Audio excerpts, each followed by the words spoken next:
The applause belonged to the wrong woman.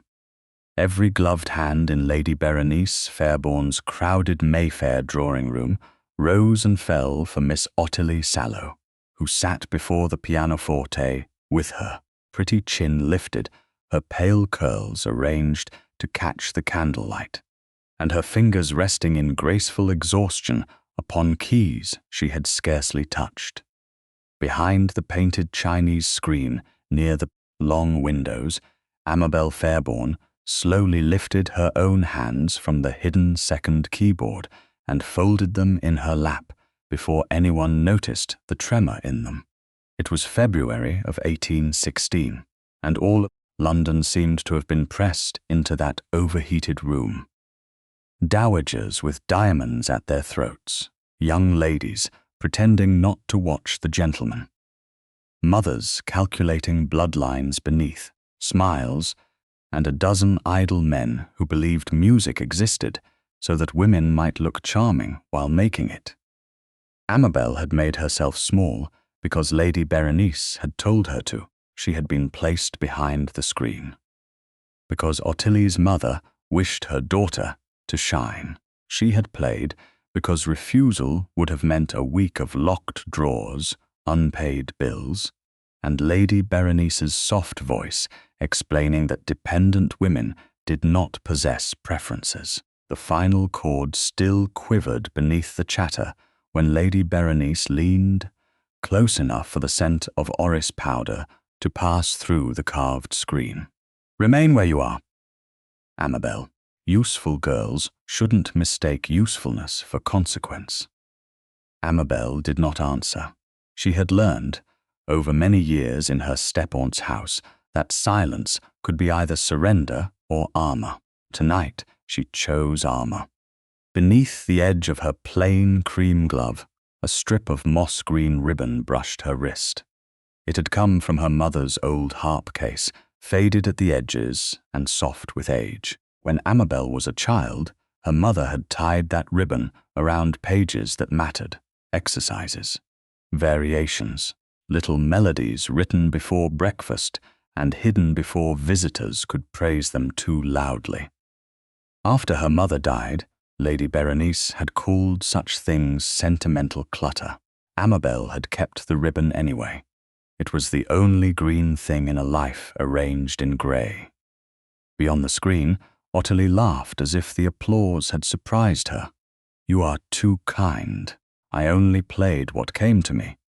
A gentleman murmured that genius often arrived unbidden. Someone else praised the delicacy of the left-hand passage. Amabel's fingers curled once, then loosened. That left-hand passage had taken her 3 winters to perfect. It had begun as a lullaby her mother hummed when rain struck the nursery panes, then changed beneath Amabel's hand into something quieter, sadder, and braver. Ottilie had not even known where the left hand entered. She had sat visibly at the instrument, pressing an occasional treble note when Lady Berenice's nod commanded it, while Amabel, hidden behind lacquered birds and painted branches, had supplied the soul. "Miss Sallow," Sir Denzil Sallow said, raising his voice so that half the room might enjoy his admiration, "has proved what I have always maintained. Some women are born to be presented. Others are fortunate if they may assist from the edges." The words drew a light flutter of laughter, not cruel laughter. That would have been easier to survive. This was polite laughter, the kind that did not stain a glove. Amabel looked down at her hands. A tiny line of ink still marked the seam of one glove, where she had corrected a measure that morning. She tucked the mark beneath her thumb. "And where is your little helper, Lady Berenice?" asked an elderly patroness near the tea-table. "I thought I heard a second pair of hands." Lady Berenice's reply came smooth and immediate. "My niece has a tolerable ear, Lady Morpeth, but she is shy, quite painfully shy. I would not distress her by drawing attention." Amabel's mouth almost curved. Shy was the word people used when obedience had become convenient. She was not shy. She was tired of being punished whenever she was heard. A footman moved near the screen with a tray of ratafia glasses. The draught stirred the lower panel. Through a narrow gap, Amabel saw the room, Ottilie's blue silk gown, Sir Denzil's satisfied smile, Lady Berenice's white hand resting on her fan like a judge's hand upon a sentence.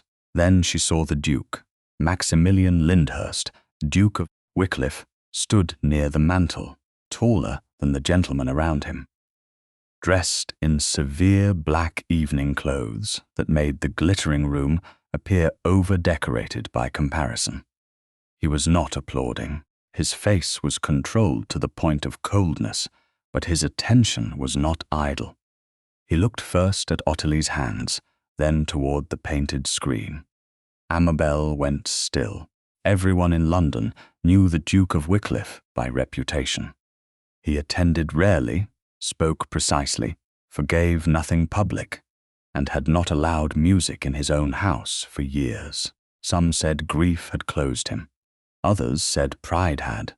Amabel, who distrusted gossip as much as praise, knew only that he was looking at the screen as if a painted bird had just sung with a human throat.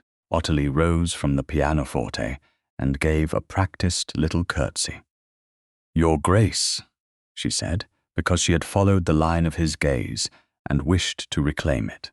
"I hope the arrangement pleased you." A silence, small but distinct, opened around him.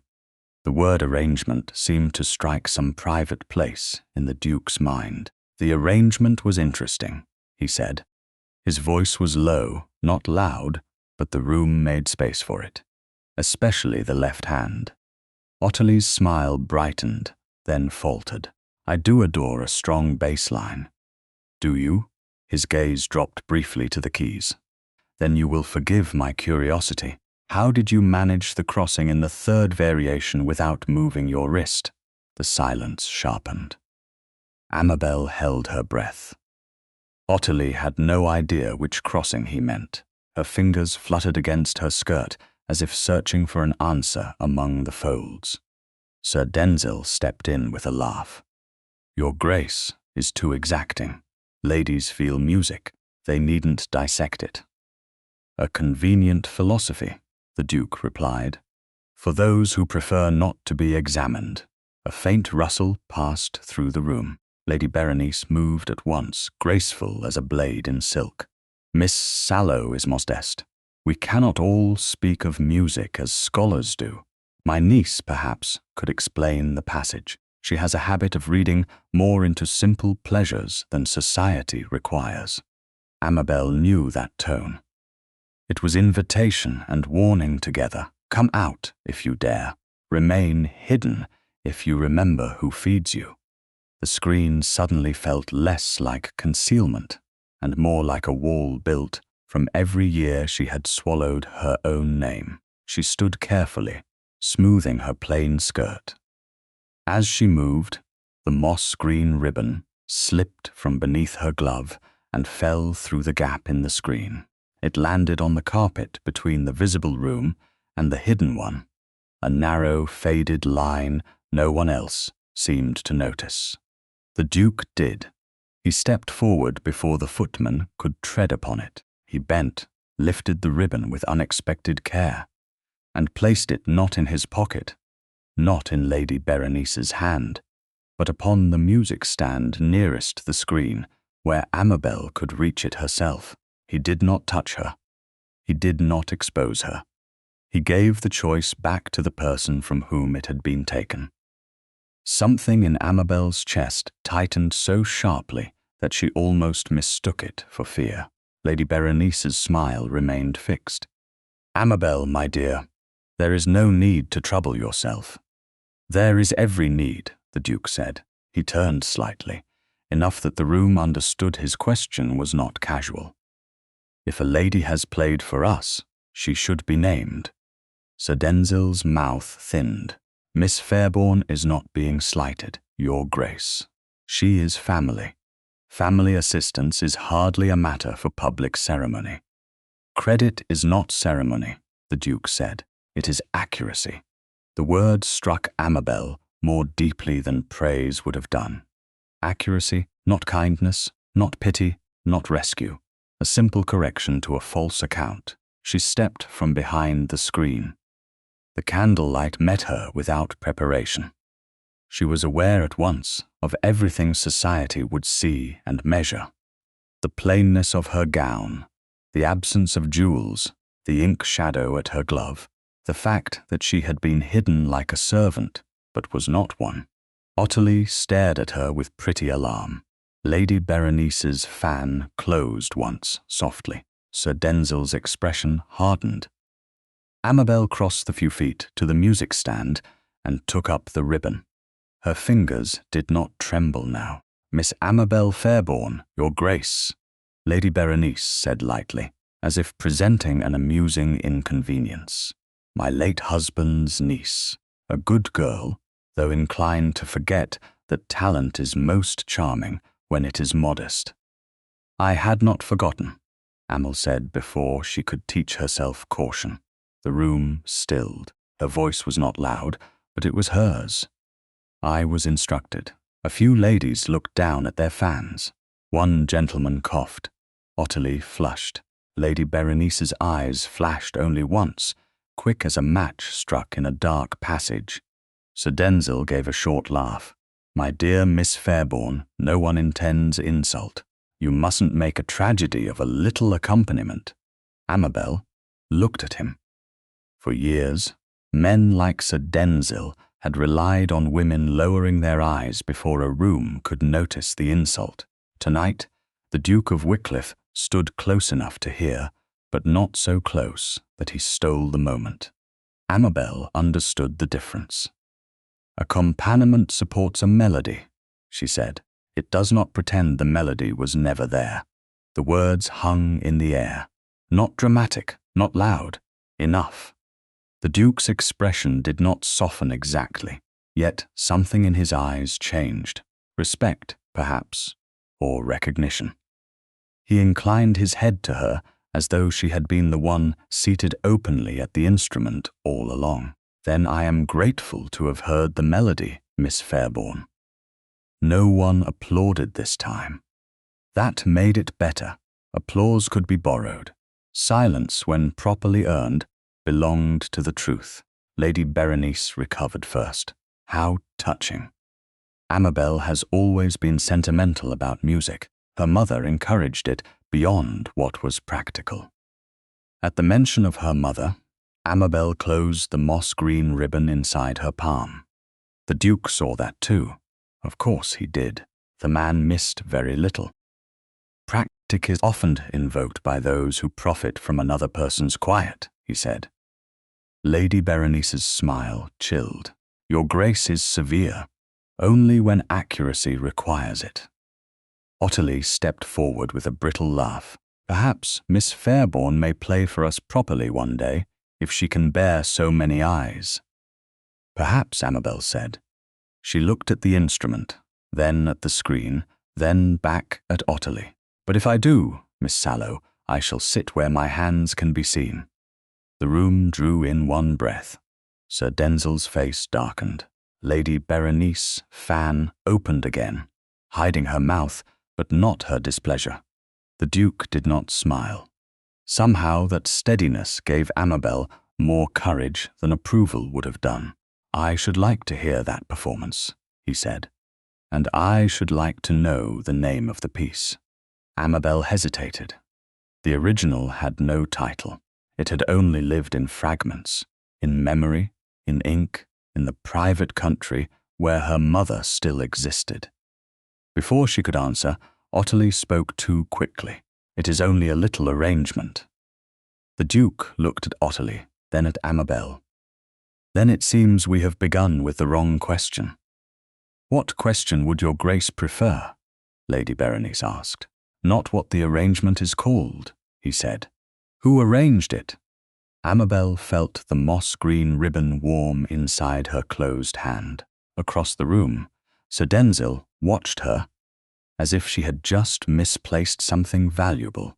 that he already considered his. Lady Berenice's voice lowered, meant for Amabel alone, though half the room could sense the threat beneath its satin covering. "My dear, do not forget yourself." Amabel looked once at the painted screen. Its lacquered birds remained bright and voiceless, fixed forever among painted branches. Then she looked at the Duke of Wycliffe, who had not saved her, not exactly. He had merely opened a door in the air and waited to see whether she would walk through it. "I arranged it," she said. The words were small. They changed the room. By breakfast the next morning, the painted screen had been removed from Lady Berenice Fairbourne's drawing room, but Amabel could still feel it standing between herself and every person who had heard her speak. The house had not forgiven her. It had only grown quieter. Servants moved with lowered eyes, doors shut softly before she reached them, and the Morning Post lay arranged beside Lady Berenice's plate, as if even paper knew its proper rank. Amabel sat at the far end of the breakfast table with the moss-green ribbon folded beneath her cuff, no longer tied where it might be seen. Her courage of the night before had not vanished, but courage in candlelight was one thing. Courage at 9 o'clock in the morning beneath her step-aunt's pale gaze, and the smell of cooling tea was another. Lady Berenice cut the seal on a letter with a silver knife. "You caused a peculiar amount of comment last evening." Amabel looked at the toast on her plate. It had gone hard at the edges. "I answered a question. You contradicted a guest." Miss Sallow accepted applause for a passage she did not play. Miss Sallow is positioned to benefit from applause. You are positioned to benefit from discretion. Lady Berenice set down the knife. Her rings flashed in the grey February light. "There is a difference between talent and suitability, Amabel. A woman may possess one without the other." Sir Denzil Sallow stood by the mantel as though the room belonged to him. He had arrived too early for a social call and too confidently for an apology. His coat was excellent, his smile was practiced, and his eyes had the dull shine of a man who had slept little but plotted much. "Your aunt speaks with affection," he said. "A young woman in your circumstances must be guided before some careless phrase ruins her." Amabel lifted her gaze. "My circumstances are often mentioned by people who helped create them." Lady Berenice's cup touched its saucer with a sound as small and final as a lock. "That is enough." A folded paper lay beside Amabel's plate. She had not noticed it before. The top sheet bore neat clauses in a clerk's hand, with blank spaces left for names and dates. A patronage agreement. The words swam for a moment before settling into meaning. Private musical service, copying duties, attendance upon Miss Ottilie Sallow through the season, no public claim to original airs, variations, exercises, or arrangements produced under the patroness's roof. Amabel did not move. Her fingers remained still on the linen napkin. That stillness cost her more than trembling would have done. "You wish me to sign away my music?" Lady Berenice smiled with mournful patience. "Do not be theatrical. No one can sign away what society has not recognized." Sir Denzil came closer. "Think of it as protection. Miss Sallow has influence. Lady Berenice has a roof. I have the ability to speak well of you where it matters. In return, you continue doing what you already do, behind a screen." "Behind propriety," he corrected. "There are uglier words than useful, Miss Fairbourne. Ambitious, for instance. Immodest. Designing." He tapped the agreement with one finger. "You would not wish anyone to say you wrote private music for gentlemen." The room cooled. Amabel heard again the Duke's question from the night before.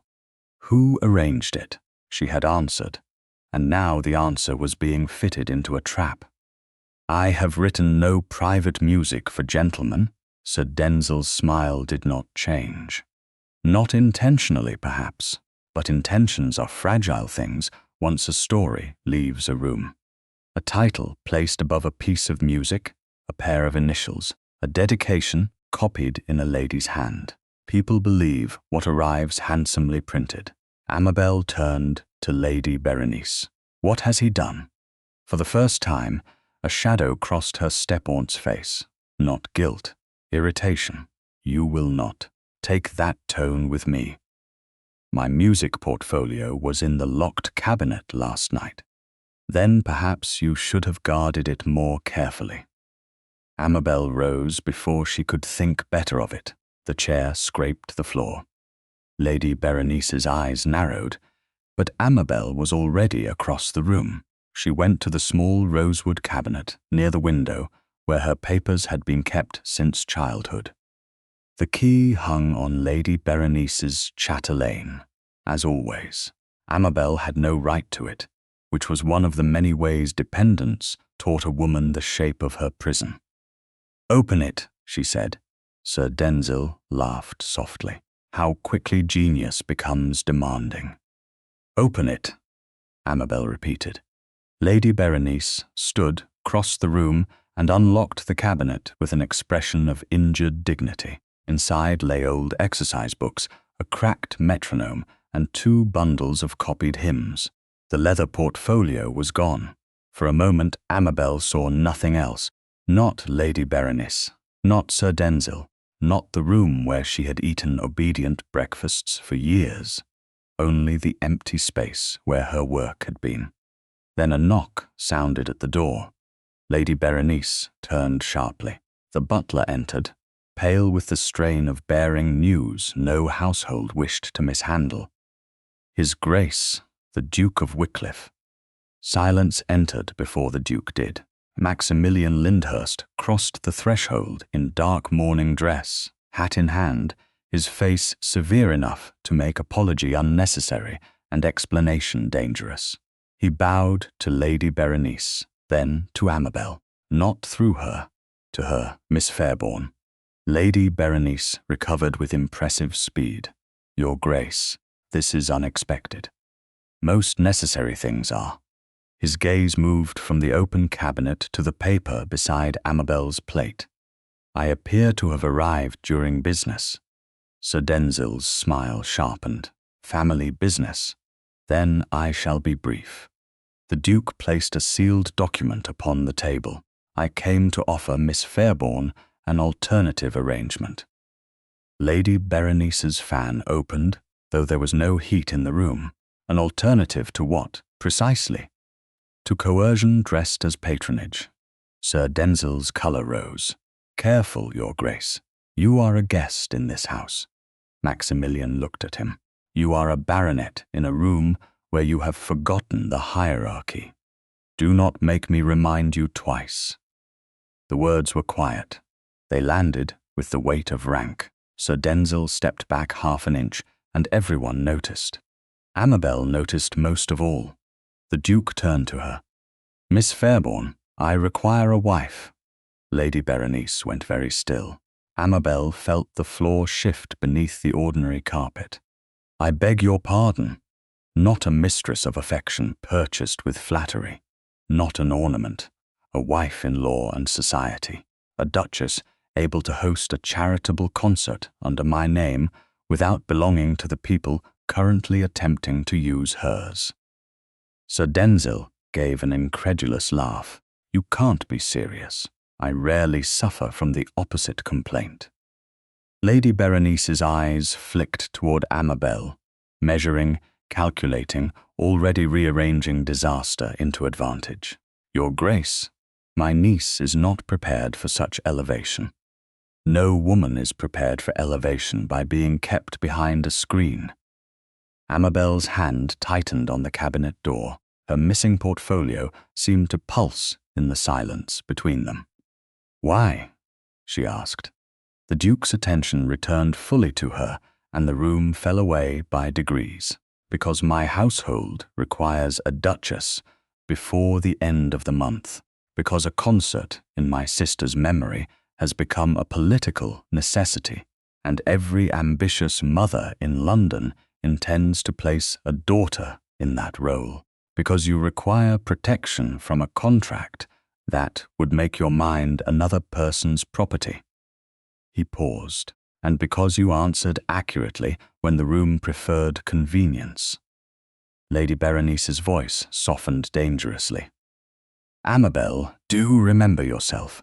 A duke's proposal is not a philosophical exercise." Amabel did not look at her. "What are the terms?" Something almost like approval crossed Maximilian's face and vanished. 6 months of public partnership, separate rooms, no expectation of affection, no claim upon your music except by your written consent. Your name remains attached to your work. Your household allowance is yours to administer. Your correspondence is not to be opened. If, after 6 months, you wish to live apart at one of my smaller properties, the settlement will provide for it." Sir Denzil stared at him. Lady Berenice's fan did not move. Amabel heard the offer beneath the offer. A bargain, yes, a cold one, but its coldness was clean. It did not pretend to be love while stealing breath. "And what do you receive?" she asked. "A duchess who understands performance is not the same as truth. That is not a comfortable quality in a wife. I have never valued comfort above precision." For one unguarded second, she nearly smiled. She stopped herself, but not before his eyes registered the attempt. It made the air between them warmer and more dangerous than it had any right to be. There would be no touch in this room, no softness, no foolish rush toward gratitude. Yet something had shifted. He was not saving her because she was helpless. He was making an offer because he had seen she was not. Lady Berenice came forward, voice honeyed. "My dear, think carefully. You know nothing of His Grace's private temper, his household, his expectations. You would be alone in a rank you cannot comprehend." "I am already alone," Amabel said. The truth surprised even her. She looked at the patronage agreement, then at the open cabinet, then at the Duke's sealed document. "But I will not trade invisibility in one house for invisibility in another." "Nor should you," Maximilian said. "Then add it." "Add what?" "That I am not to perform as hostess while being silenced as a woman. If I am to be Duchess of Wycliffe, I will not be hidden when I speak of my own work." The Duke held her gaze. "Done." Sir Denzil's mask slipped. "This is absurd. She is a dependent nobody with ink on her gloves." "Then it should not trouble you," Maximilian said. "When she becomes my wife." Lady Berenice drew in a thin breath. "Amabel, you cannot possibly mean to accept a marriage proposed like a contract." Amabel touched the moss-green ribbon beneath her cuff. Her mother's memory seemed to steady there, quiet and green and stubborn. "No," she said, "I mean to accept a contract that, for once, includes my consent." The Duke bowed his head, not in triumph but acknowledgement. "Then I shall have my solicitor prepare the settlement." "And my portfolio?" she asked. His face hardened. "We will find it." Sir Denzil moved toward the door with a laugh that did not sound like amusement. How touching. A duchess made from a missing tune. Amabel turned before he could leave. "A tune can be remembered." Sir Denzil paused. "Can it? Yes," she said, and this time her voice did not shake, "especially by the woman who wrote it." By noon, Lady Berenice had retreated into cold civility. Sir Denzil had gone to send messages of his own, and the sealed paper lay in Amabel's keeping. She did not yet know what it would cost her. She knew only what remaining had already cost.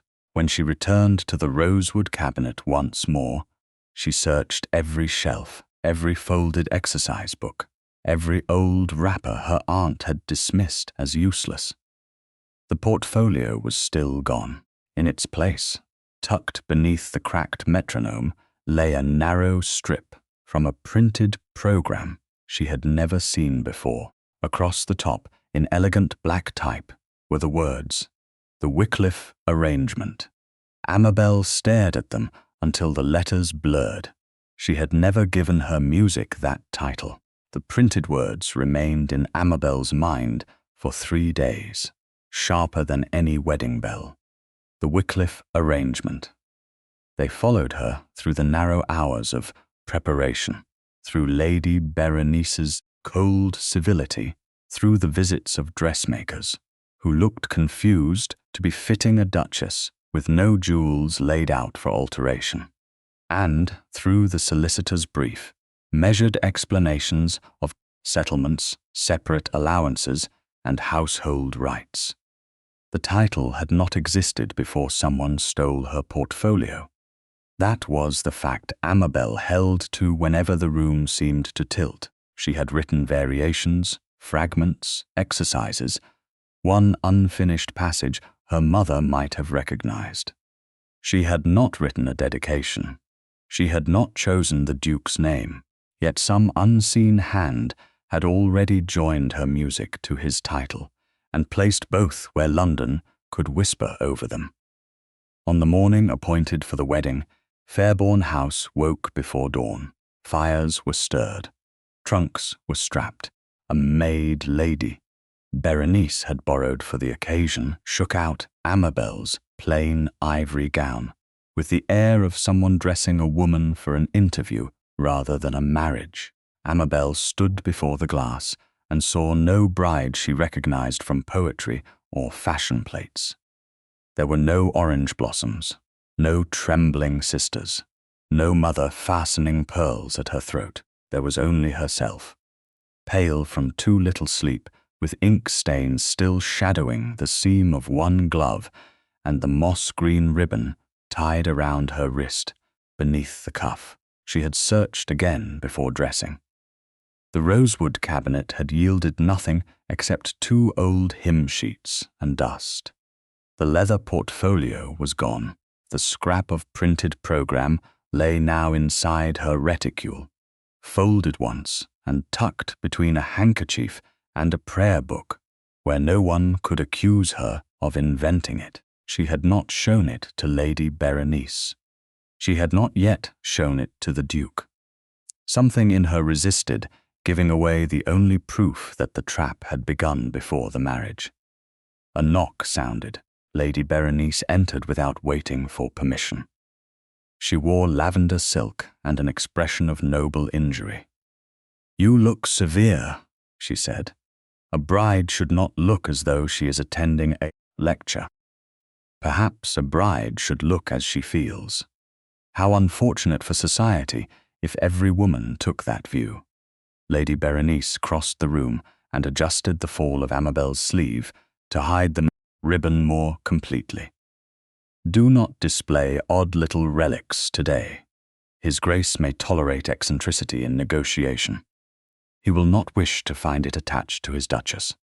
Amabel moved her wrist away. "It was my mother's." "Your mother encouraged a great many impractical habits, including music, including the belief that being heard is the same as being valued." The words were softly spoken, but they landed with old aim. Amabel looked at Lady Berenice in the mirror. For years, she had mistaken calm cruelty for wisdom, because it wore good silk and never raised its voice. This morning she saw only fear-wearing manners.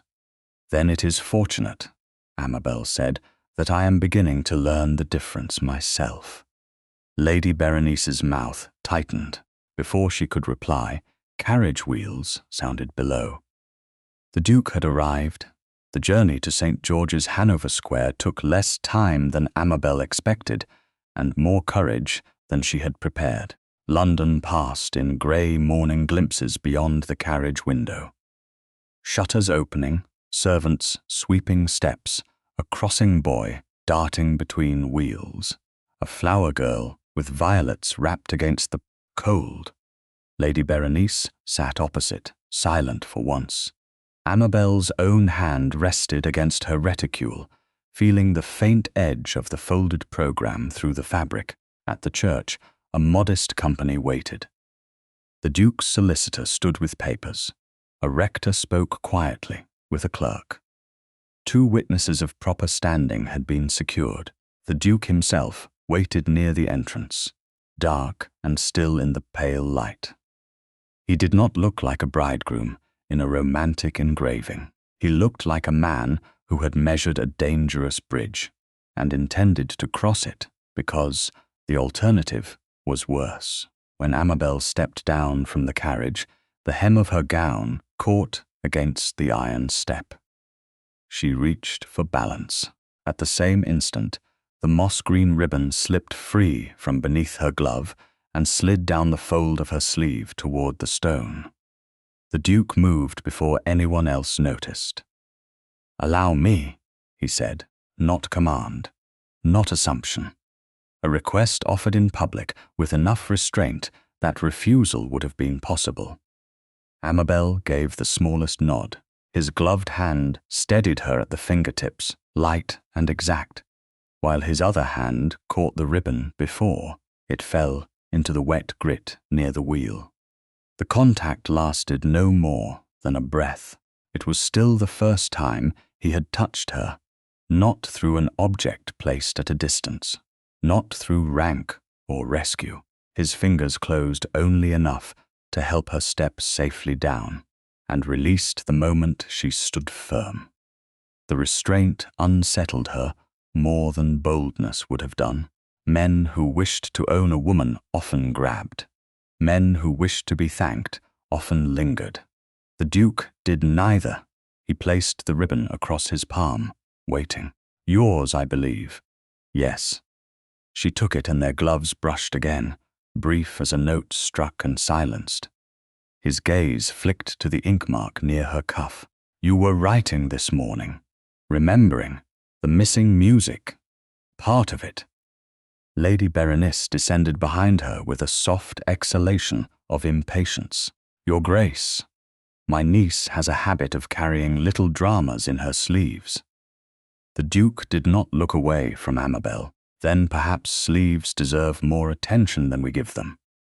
A warmth rose in Amabel's face, not from flirtation, not exactly, but from the dangerous dignity of being believed in small things. Sir Denzil Sallow appeared near the church gate before she could answer. He had not been invited, but men like Sir Denzil often mistook boldness for permission. Beside him stood Miss Ottilie Sallow, wrapped in a pale pelisse with a moss-green sash tied too brightly at her waist. The colour struck Amabel like a deliberate echo. Ottilie smiled. "Miss Fairbourne, how touching. You have made sentiment fashionable." Her gaze dropped to the ribbon in Amabel's hand, though I should never have thought that shade suited a bride. Sir Denzil bowed to the Duke with exaggerated ease. "Your Grace, we came only to offer good wishes. London so enjoys a surprise marriage." "London will have to enjoy it from a distance," the Duke said. "This ceremony is private."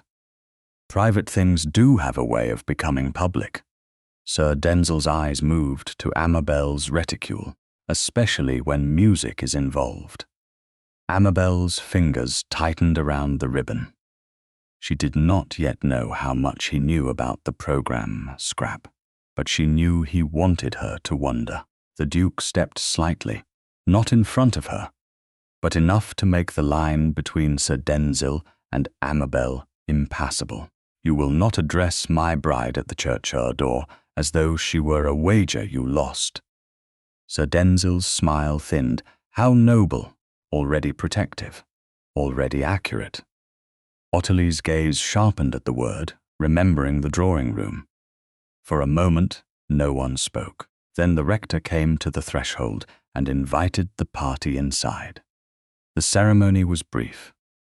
Amabel had imagined vows might blur, but every word seemed cut cleanly into the air.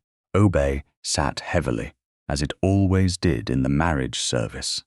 But the settlement had already shaped what that obedience could not mean. She would have her correspondence, her allowance, her music under her name, her room, her right to refuse being hidden. When the rector asked what needed to be asked, she gave her answer clearly. Maximilian's voice followed, low and steady. He did not look triumphant. He looked as though words, once spoken, became obligations he intended to honor. When the register was placed before her, Amabel saw her maiden name waiting for the last time, Amabel Fairbourne. She signed it carefully. A small smear of ink darkened the glove where the seam met her finger. Then, below and beside the old self, came the new one-in-law, Amabel Lyndhurst, Duchess of Wycliffe. The name looked impossible. It looked like a door too heavy to open alone. The Duke signed after her. His hand was disciplined, the strokes bold without flourish. Lady Berenice signed as witness with visible composure. The second witness followed. Nothing dramatic happened. No thunder, no gasp from heaven, only a clerk sanding the ink and the faint rustle of Ottilie's skirts outside the vestry door, where she had not been permitted to enter. That, Amabel thought, was drama enough. When they emerged, Ottilie was gone, but a folded program had been tucked beneath the prayer books on the small table near the door. Amabel recognized the type before she touched it, the same elegant black lettering, the same title she had never chosen. The Duke saw her stillness. What is it? She lifted the paper. This one was not a scrap. It was a full program, handsomely printed, with Miss Ottilie Sallow's name beneath the line announcing a forthcoming performance at Lady Berenice's winter musicale. Below that, in smaller letters, stood the phrase that made the church air seem suddenly thin, after a private theme by A.F. Lady Berenice moved closer. How odd! Her surprise was almost perfect. Almost. Amabel looked at the letters until they steadied. A.F., her initials. Her silence turned into evidence against her. Her music carried into the world under another woman's hands. The Duke took the program only when she offered it.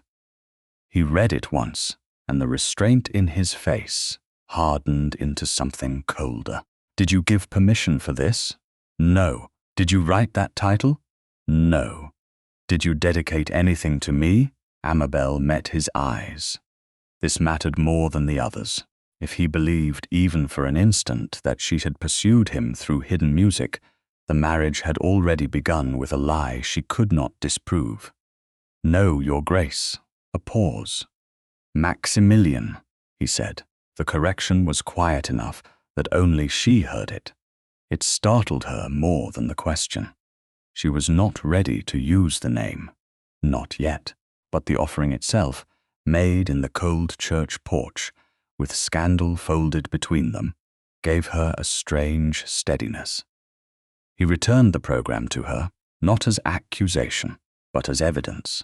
Then we begin there, with a printed lie, with the fact that you know it is one. Lady Berenice's carriage waited at the curb. The Duke's carriage stood beyond it, black and polished, its crest discreet on the panel. Amabel looked once toward Fairbourne House in memory, toward the painted screen that had hidden her, toward the empty cabinet where her portfolio should have been. Then she tied the moss-green ribbon around her wrist in plain sight. Lady Berenice saw it and said nothing. That silence was not victory, but it was space. Amabel stepped into the Duke's carriage as his wife, carrying a stolen title, a false program, and the first fragile certainty of her new life. Someone had tried to arrange her story before she could speak, and she had married the one man, in London, who had heard the wrong note. Wycliffe House did not receive Amabel like a bride. It received her like a question no servant had been permitted to ask aloud. The black front door opened before the Duke's carriage fully stopped, and a line of footmen stood beneath the stone portico in polished silence, their faces trained into neutrality so complete that Amabel felt the weight of everything they had already heard. A marriage before the end of the week, a new duchess with no procession, no wedding breakfast, no family jewels displayed upon velvet, a duke who had not allowed music in his house for years, now returning with a wife whose name had appeared, falsely and dangerously, upon a printed programme. Maximilian descended first. He did not offer his hand until she leaned toward the step. And even then, he held it out in the same restrained manner he had used at the church, as if assistance must never become possession. Amabel accepted, because the carriage step was high and the morning pavement slick. Their gloves met for one brief instant. Then he released her. The restraint had begun to feel less like coldness and more like a rule he kept for her sake, though she did not yet trust herself to be comforted by it. In the entrance hall, the housekeeper waited with keys at her waist and a face that had known too much ducal sorrow to be surprised by anything easily.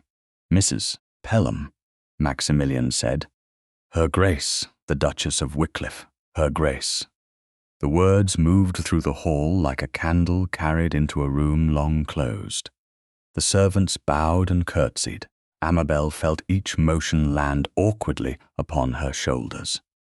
Yesterday, she had been Miss Fairbourne behind a screen.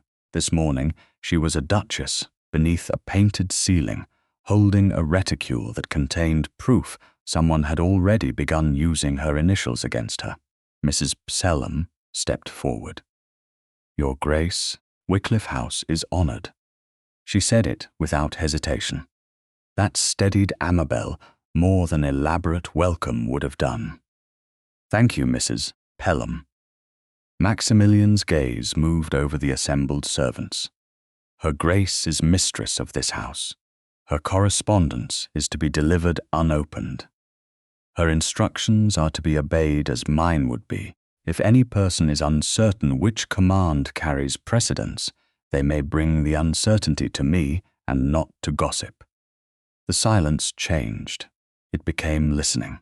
One young maid near the staircase lowered her eyes too quickly, and Amabel noticed the red rim around them. Maximilian noticed Amabel noticing, but he did not ask. He only turned toward the broad staircase. "Your rooms are prepared in the East Suite. They connect with the morning room and overlook the square. Mine are in the West Wing." Lady Berenice would have made such separation sound like insult. From him, it sounded like a boundary. "Thank you," Amabel said. The words were too small for the hall, but they were honest. "You needn't thank me for a door that closes." For the first time since leaving the church, she looked fully at him. There was no softness in his expression, but there was a fatigue beneath the severity, as if this house contained rooms that had been kept shut inside him as well. Mrs. Pelham led them upstairs, speaking of fires lit, trunks expected, luncheon delayed until Her Grace wished it. Amabel answered where necessary, but her attention caught on a corridor to the left, where a pair of tall double doors stood locked. No dust lay on the brass handles. They had been polished regularly. That made the lock more deliberate.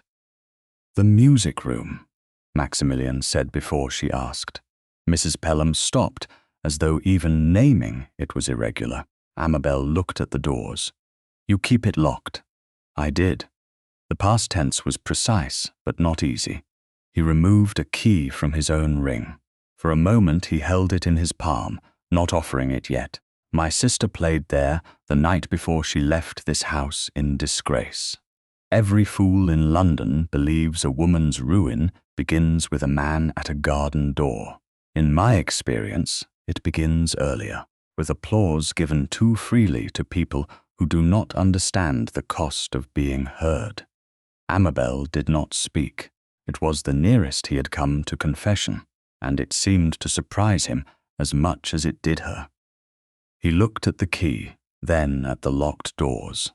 I allowed grief to make a shrine of silence. That is not your burden. He offered her the key. No room in this house should be locked against its mistress. She took it carefully. There was no touch this time. Metal passed from his hand to hers, cold and heavy. And if I open it, then I shall not enter unless you ask me. The promise was so quiet that Mrs.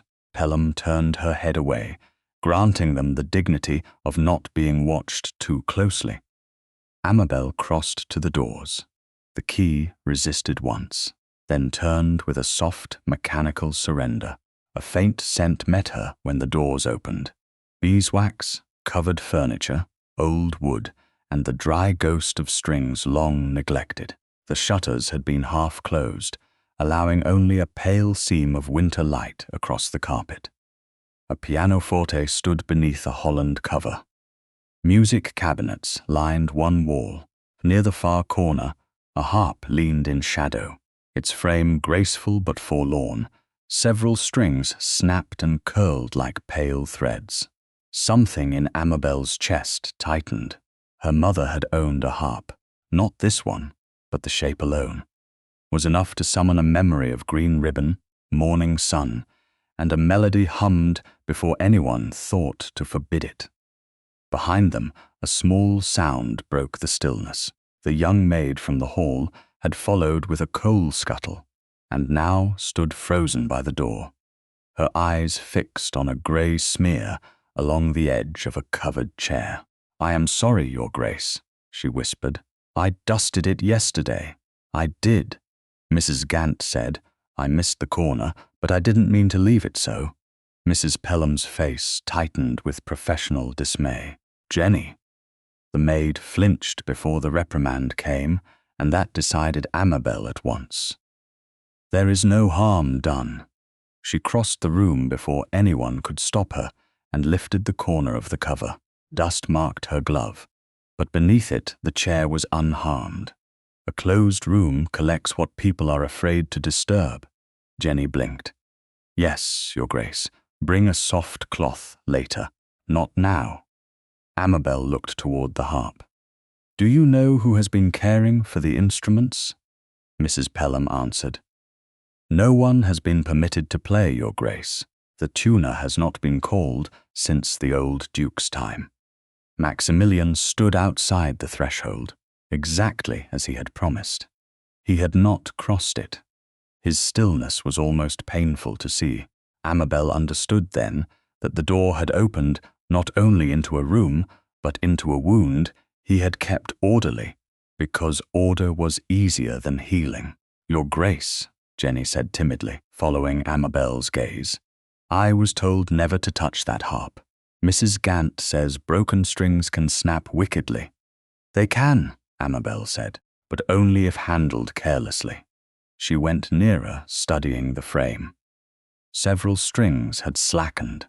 One had broken near the tuning pins. The small brass hook where a tuning key should have hung was empty.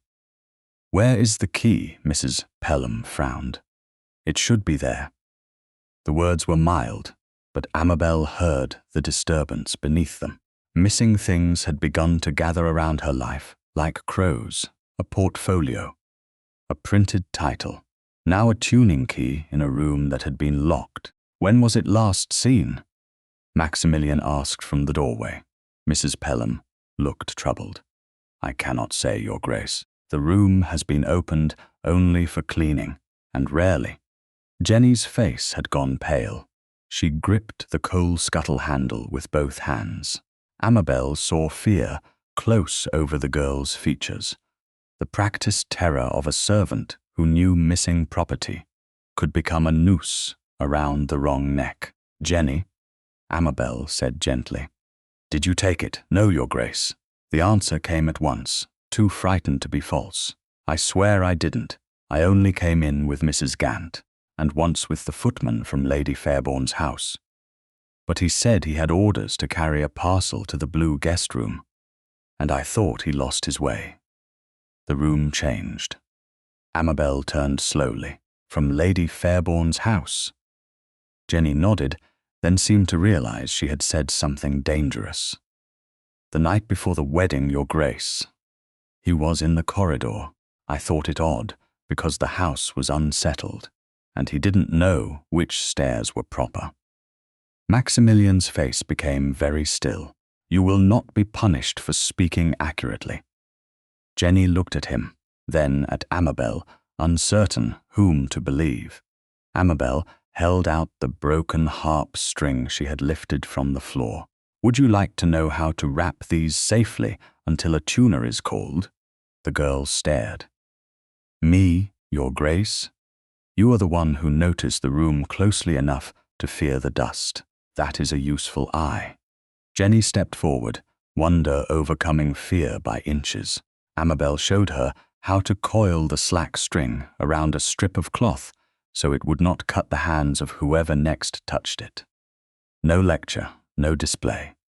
Only a small act done properly.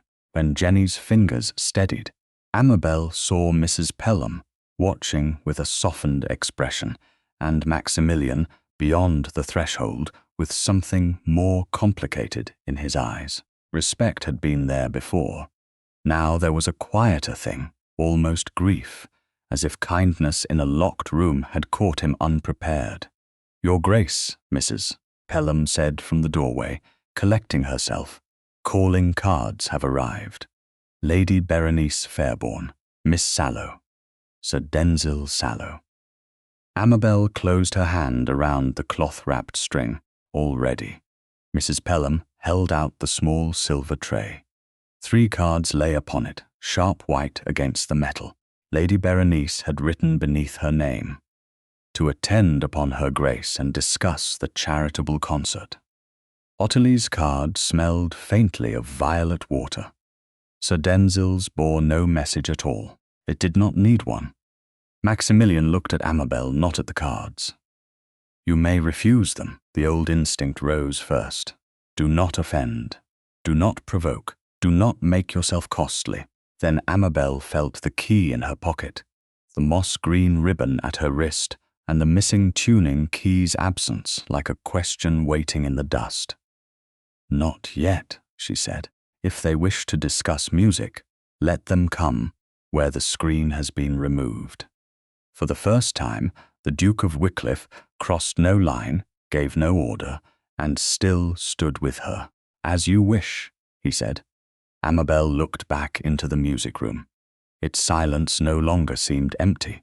It was listening. 1 week after the wedding, Al learned that a stationer's shop could feel more dangerous than a ballroom. The morning was bright in the brittle way of late February, all pale sun on carriage, lamps and damp shine on Bond Street paving stones. Yet she felt as if every window they passed reflected the same accusation back at her. AF private theme, a duke's name printed where she had never placed it. She sat beside Maximilian in the Wycliffe carriage, with her gloved hands folded over her reticule, the scrap and the full program both secured inside it. Across from them, Mrs. Pelham had come as propriety required, upright and silent, her presence as reassuring as a closed door. Amabel had spent the previous week rebuilding the stolen music from memory in the reopened music room, writing by daylight and stopping whenever the notes began to blur. The missing portfolio remained missing. The tuning key from the old harp remained missing. Lady Berenice's calling cards remained unanswered, though not forgotten. The Duke had sent discreet inquiries, but London was built to protect the hands that moved behind curtains. It was easier to trace a coach through mud than a rumour through drawing rooms. "You need not speak if the man is impertinent," Maximilian said as the carriage slowed. Amabel looked at him. "I would rather speak if he is impertinent." A fair correction. His mouth did not smile, but his eyes acknowledged the blow. "Then I shall try not to deprive you of the satisfaction." That small admission settled between them, neither flirtation nor command. Since the wedding, He had given her doors, keys, letters delivered unopened, and silence when silence was kinder than inquiry. He had not asked to see the reconstructed pages until she offered them. He had not entered the music room unless invited. Restraint, Amabel was discovering, could become its own language. She was not certain yet whether it was a language of caution or care. The stationer's shop smelled of paper, sealing wax, dust, and fresh ink. Shelves rose almost to the ceiling, stacked with account books, cream-laid sheets, music paper, calling cards, and elegant packets tied with narrow twine. Behind the counter stood Mr. Anwick, a narrow man with sandy brows and spectacles pinched low upon his nose. He bowed deeply to the Duke, then not quite as deeply to Amabel. Your Grace, how may I serve? The first title was full. The second sounded borrowed. Amabel felt Maximilian notice. He did not speak. He looked at her instead, giving her the opening. She took the folded program from her reticule and placed it on the counter. I wish to know who supplied the paper for the music advertised here. Mr. Anwick glanced at the title and grew cautious at once. A handsome printing. Not ours, I think. The printing may not be. The paper beneath the original hand was. She opened the small packet she had brought from Wycliffe House and withdrew one of her reconstructed sheets, copied from memory upon the last piece of cream music paper she possessed. This watermark came from your shop, a small lyre inside an oval. My mother purchased such paper here years ago, and I continued to do so through Lady Berenice Fairbourne's account. Mr. Anwick's attention sharpened despite himself. A craftsman could dismiss a lady. He could not easily dismiss a correct detail. He held the sheet toward the window. The pale oval appeared in the light. Yes, that is our mark. Fine cream music paper. We sell little of it now. Most young ladies prefer cheaper books for exercises. I did not ask what most young ladies prefer, Amabel said. I asked who purchased it. A flush climbed behind his spectacles. I should have to consult the ledger. Then consult it, Maximilian said quietly. Mr. Anwick moved at once, but Amabel saw the difference. Her precision had made him uncomfortable. The Duke's rank made him obedient. The combination should have pleased her. Instead, it reminded her that truth often required a man's shadow before it was treated as solid.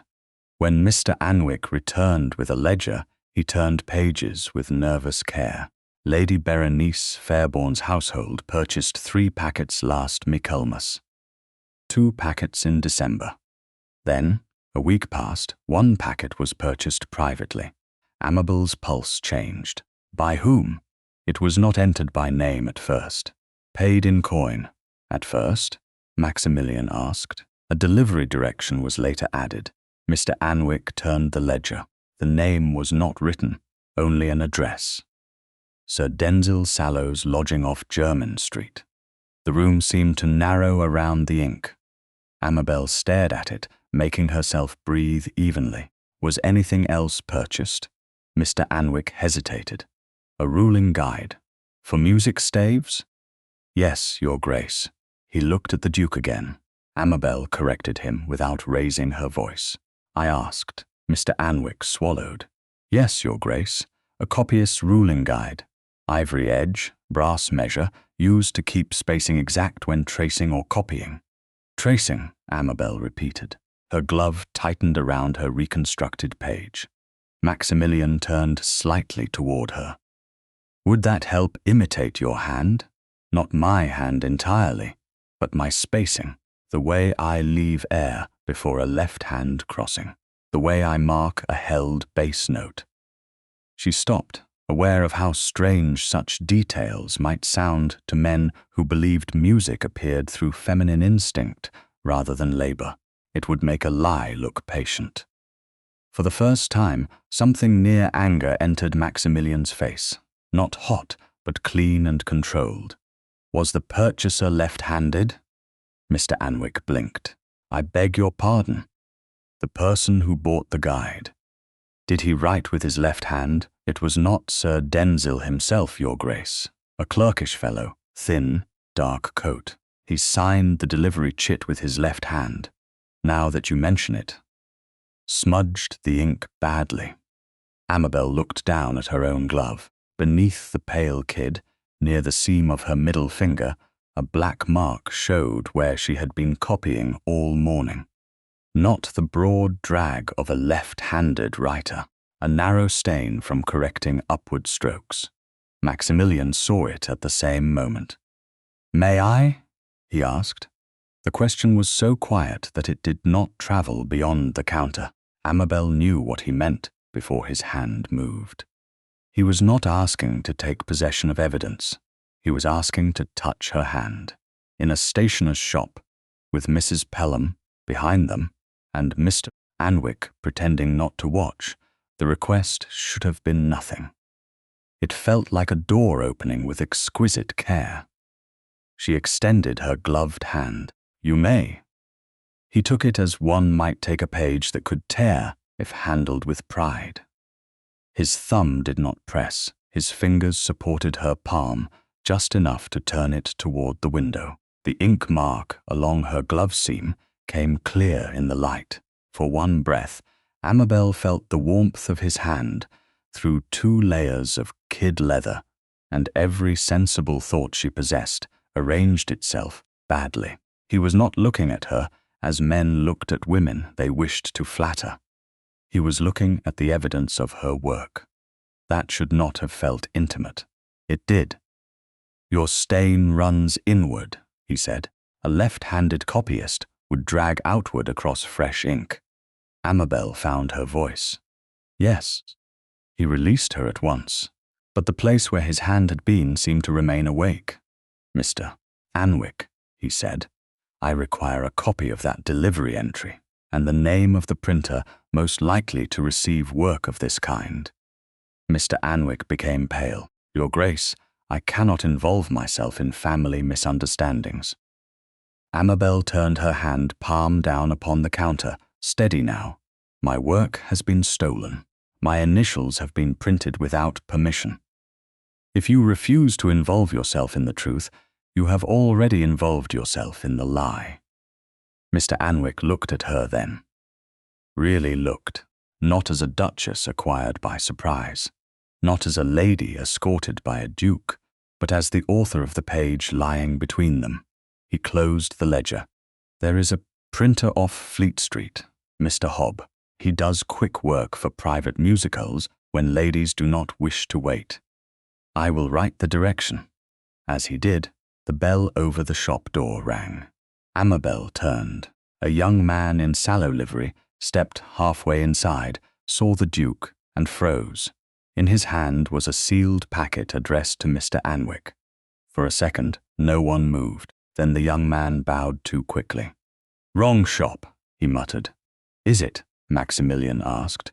The footman backed out, but not before Amabel saw the corner of cream paper inside the unsealed edge of the packet.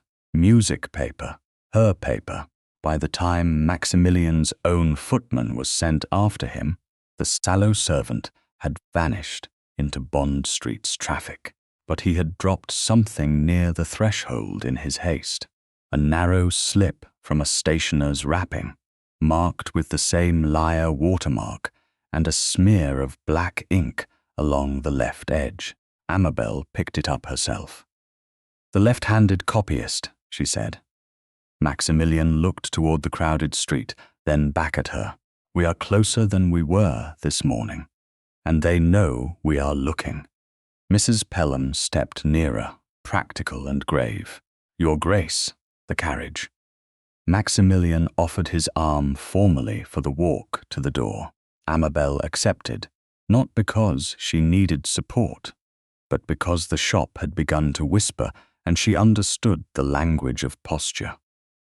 Let them see partnership before they invented pursuit. As they reached the carriage, a boy in a printer's apron ran past, scattering folded sheets as he turned the corner. One slid beneath the Wycliffe carriage wheel. Maximilian retrieved it with his cane before the wheel crushed it. The ink was fresh. The title line was not. Miss Ottilie Sallow would perform at the Hanover Room's rehearsal in 3 days. Beneath her name, in smaller type, appeared the phrase Amabel had feared and expected all at once. After a private theme by A.F. Maximilian's expression hardened, Amabel folded the sheet with careful hands. "They are not waiting for Lady Berenice's musicale. No," he said, "they mean to make the rumour public first." Amabel looked through the carriage window at the bright, indifferent street. Her stolen music was moving faster than any carriage could follow, but for the first time, so was she. The Hanover Rooms had been arranged for rehearsal, but by the time Amabel entered, it had already become a court. Rows of chairs stood beneath the high windows, too many for musicians, and far too many for accident. Patronesses in plumed bonnets had taken the front seats, as though attendance were an act of charity rather than curiosity. Gentlemen lingered near the pillars with folded programs in hand. Young ladies bent their heads together, reading and rereading the same poisonous line, as if repetition might make scandal respectable. Miss Ottilie Sallow stood near the pianoforte in pale blue muslin, her smile bright enough to be seen from the door. Sir Denzil Sallow leaned beside her with the satisfied ease of a man who had set a trap and arrived early to admire the mechanism. Amabel felt the first whisper touch her before any person spoke. A.F. private theme. The words moved through the room like a draught under a badly fitted door. She had known the rehearsal would be public in all but name, yet the sight of her initials on so many folded sheets struck harder than she had prepared for. Maximilian stood at her side, grave and still, Mrs. Pelham a few paces behind them. The Duke had offered to have the false programme suppressed before the rehearsal began. Amabel had refused. Suppressed paper became rumour.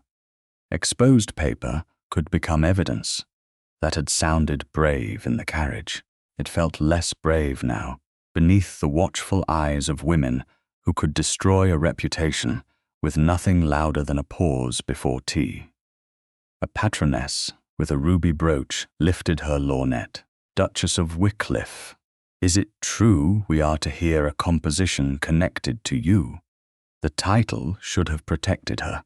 Instead, it made the question sharper. Amabel accepted a programme from the footman and unfolded it with care. Her own name did not appear. Ottilie's did. Beneath it, in elegant type, was printed, "The Wycliffe Arrangement." After a private theme by A.F. "It appears," Amabel said, "that you are to hear a piece connected to my initials." The ruby-brooched lady smiled. "How delicately put." Sir Denzil came forward. "No one suggests impropriety, Your Grace.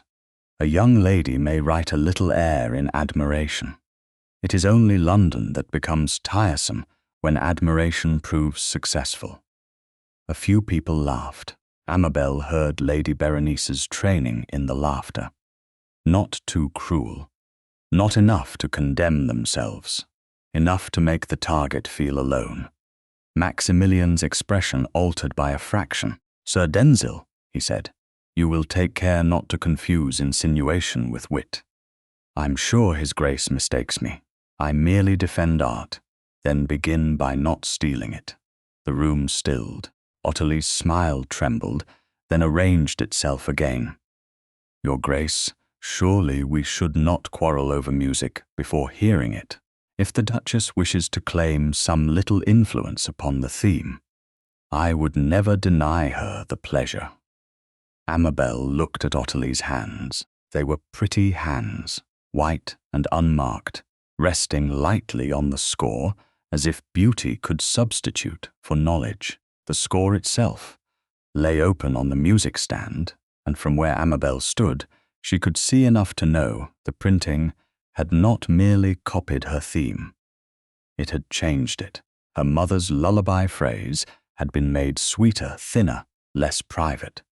The bass line had been simplified until it no longer carried grief, only decoration. For a moment, anger burned away fear. "I do not claim influence," Amabel said. "Influence is what a person has when she is permitted near the room. I claim the notes." A murmur followed. One lady whispered, "How bold," another answered, "or desperate." Sir Denzil seized the opening. "Then perhaps your grace will confirm for the room whether the initials are yours." Every face turned toward her. Maximilian could have answered. His rank hung beside her like a drawn curtain, ready to fall. He did not move. He had promised, without saying it, not to put her behind another screen. Amabel looked at the program. "AF are my initials." The room breathed in. Sir Denzil smiled. Amabel continued before that breath became judgment. "But initials are not consent. No woman should be condemned because someone stole her alphabet." Silence, clean and sudden. It did not acquit her, but it cut through the laughter. Maximilian's gaze came to her, and she felt the force of his approval, restrained because public approval from a husband could be twisted into performance. Still, she felt it. Ottilie sat at the pianoforte quickly, as if music might rescue her from words. "I shall play," she said. "Then we may let the piece speak for itself."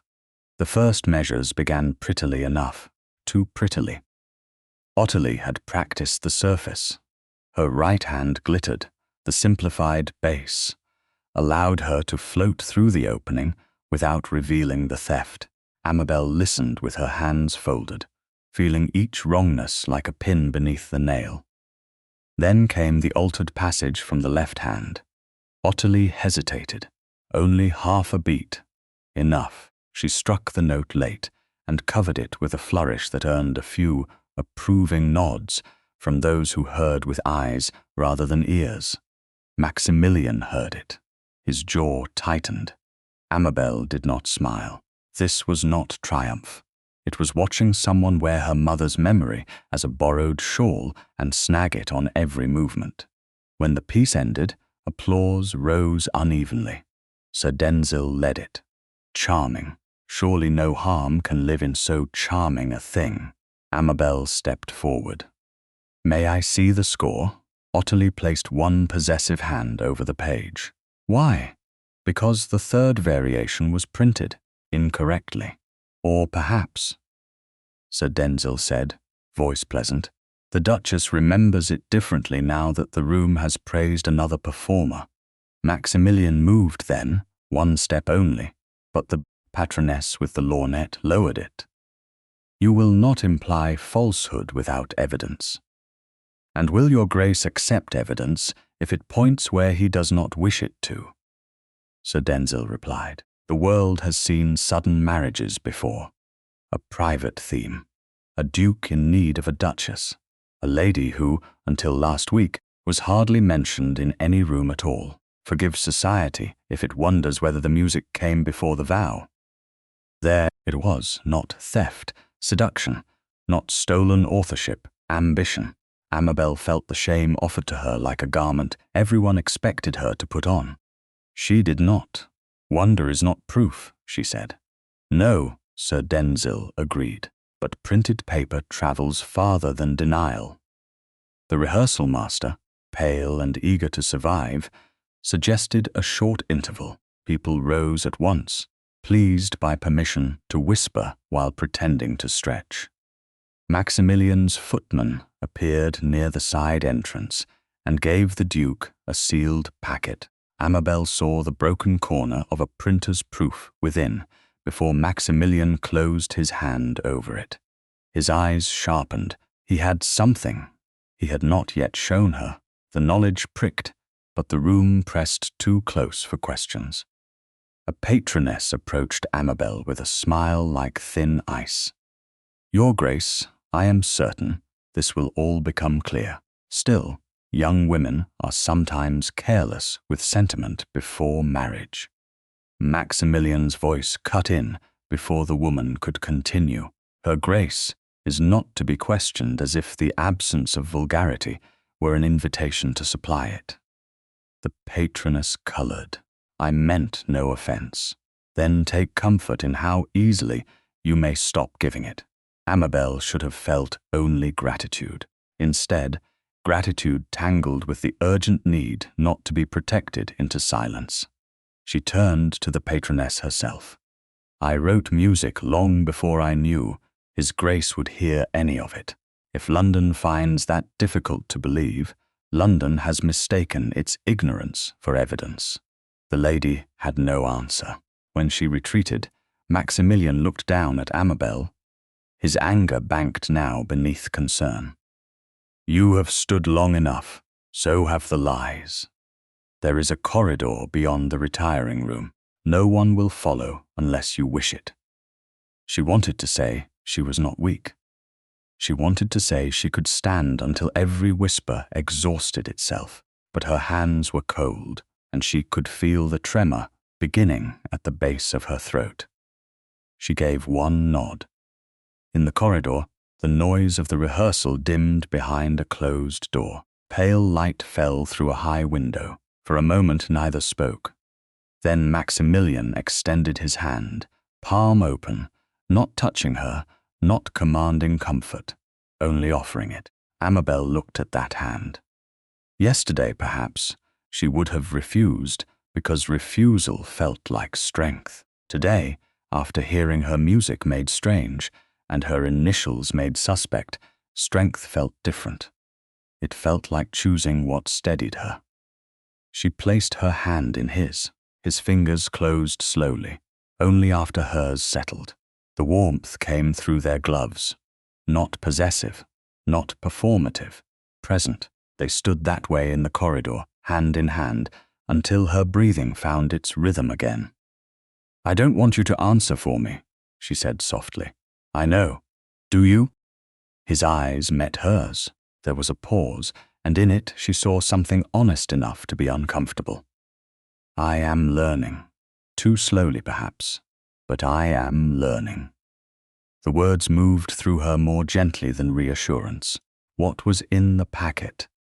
His hand remained around hers for one more breath. Then he released her, and the absence of pressure felt as deliberate as the touch had been. A printer's proof. You have seen it. Only enough to know the printed dedication was altered. Her pulse quickened. Then we can show them. Not yet.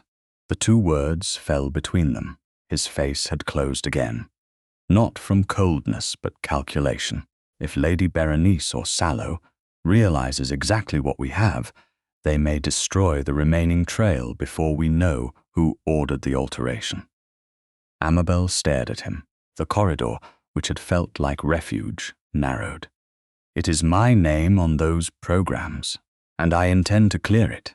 I did not ask what you intend. The hurt in her voice surprised them both. The door opened at the far end before either could speak again. A footman bowed, holding another freshly printed program. Your Grace, they have begun distributing these outside. Maximilian took it.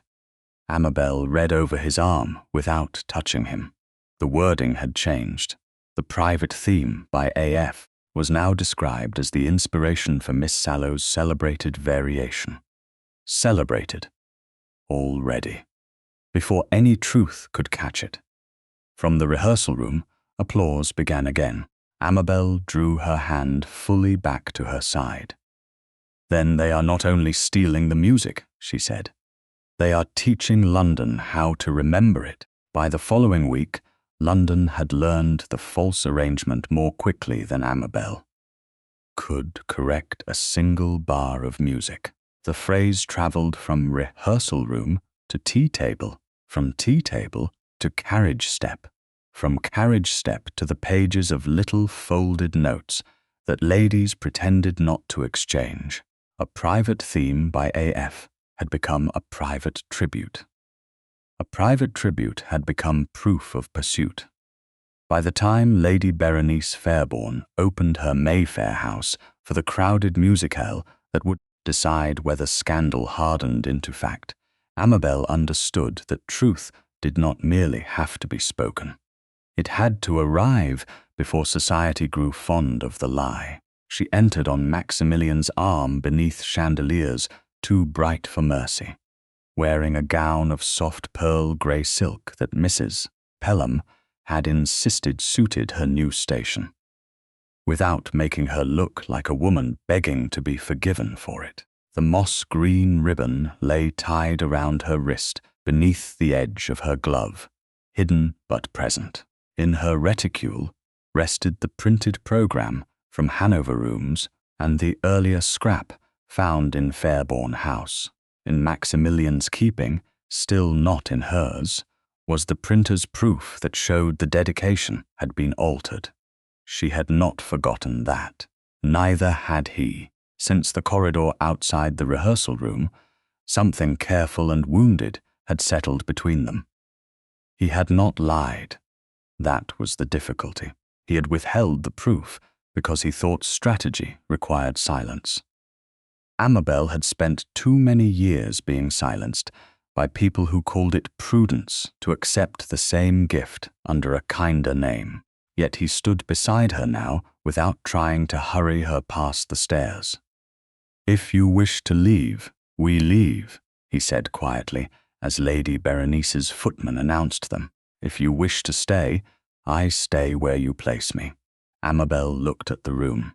Ottilie Sallow stood near the pianoforte in white muslin trimmed with moss-green ribbon, a cruel little echo made fashionable. Sir Denzil was speaking to two patronesses, one of whom held a programme already opened to the title line.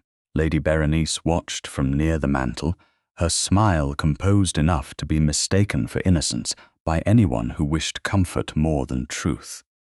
"I wish to stay," Amabel said. "Then I am placed." It was not a declaration. It was not tenderness in the way songs promised tenderness, but he said it as if standing beside her were an act, not an accident, and that made her breath steady. Lady Berenice approached with open arms and no warmth. "My dear Amabel, how brave of you to come." "This is your invitation, Lady Berenice." I assumed attendance was expected. Attendance, yes. Defiance is always optional. Then perhaps I am improving the evening. A flicker crossed Maximilian's eyes. It might almost have been amusement. Sir Denzil turned at once, pleased by the gathering attention. "Your Grace, we are honoured. Miss Sallow has prepared the piece with exceptional feeling. I hope the Duchess will not find the performance too personal." "That depends," Amabel said, "upon whether Miss Sallow has learned the left hand." The nearest ladies looked up sharply. Ottilie's fingers tightened around her fan. "How severe, Duchess. Music should delight, not interrogate. Only stolen music fears questions." The words carried farther than Amabel intended, or perhaps farther than the old Amabel would have intended. A hush opened. Lady Berenice filled it with a light laugh.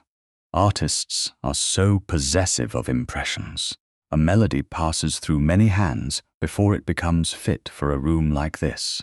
Maximilian's voice came low, not without permission. Sir Denzil lifted one shoulder. "Permission may be difficult to untangle in a household, Your Grace. A dependent young woman plays a little. A cousin hears. A friend improves. A patroness presents. Must every thread be traced back to the first needle? When someone is strangled with it," Amabel said. "Yes." This time no one laughed. Ottilie moved quickly to the pianoforte. The score had been placed openly on the stand, its pages newly printed, its title handsome enough to look legitimate. "I shall play," she announced, her voice bright but breathless. "Then everyone may hear that there is no ugliness in the matter," she began. The opening spilled prettily into the room, all surface and polish. Lady Berenice closed her eyes as if savouring refinement. The patronesses leaned forward. Sir Denzil watched Amabel rather than Ottilie, waiting for a flinch. Amabel gave him none. She listened. The first variation passed with only small wounds. The second flattened her mother's lullaby into drawing-room sweetness. Then the third approached. The true crossing required the left hand to pass beneath the right in a delayed descent, holding the bass note long enough to make the listener feel something unsaid. Ottilie struck too early. She lifted where she should have sustained. The grief vanished. The room heard beauty because it had been told to hear beauty. Amabel heard theft losing its nerve. When the last note sounded, applause began at Sir Denzil's hands. It spread unevenly. Ottilie rose, flushed with relief.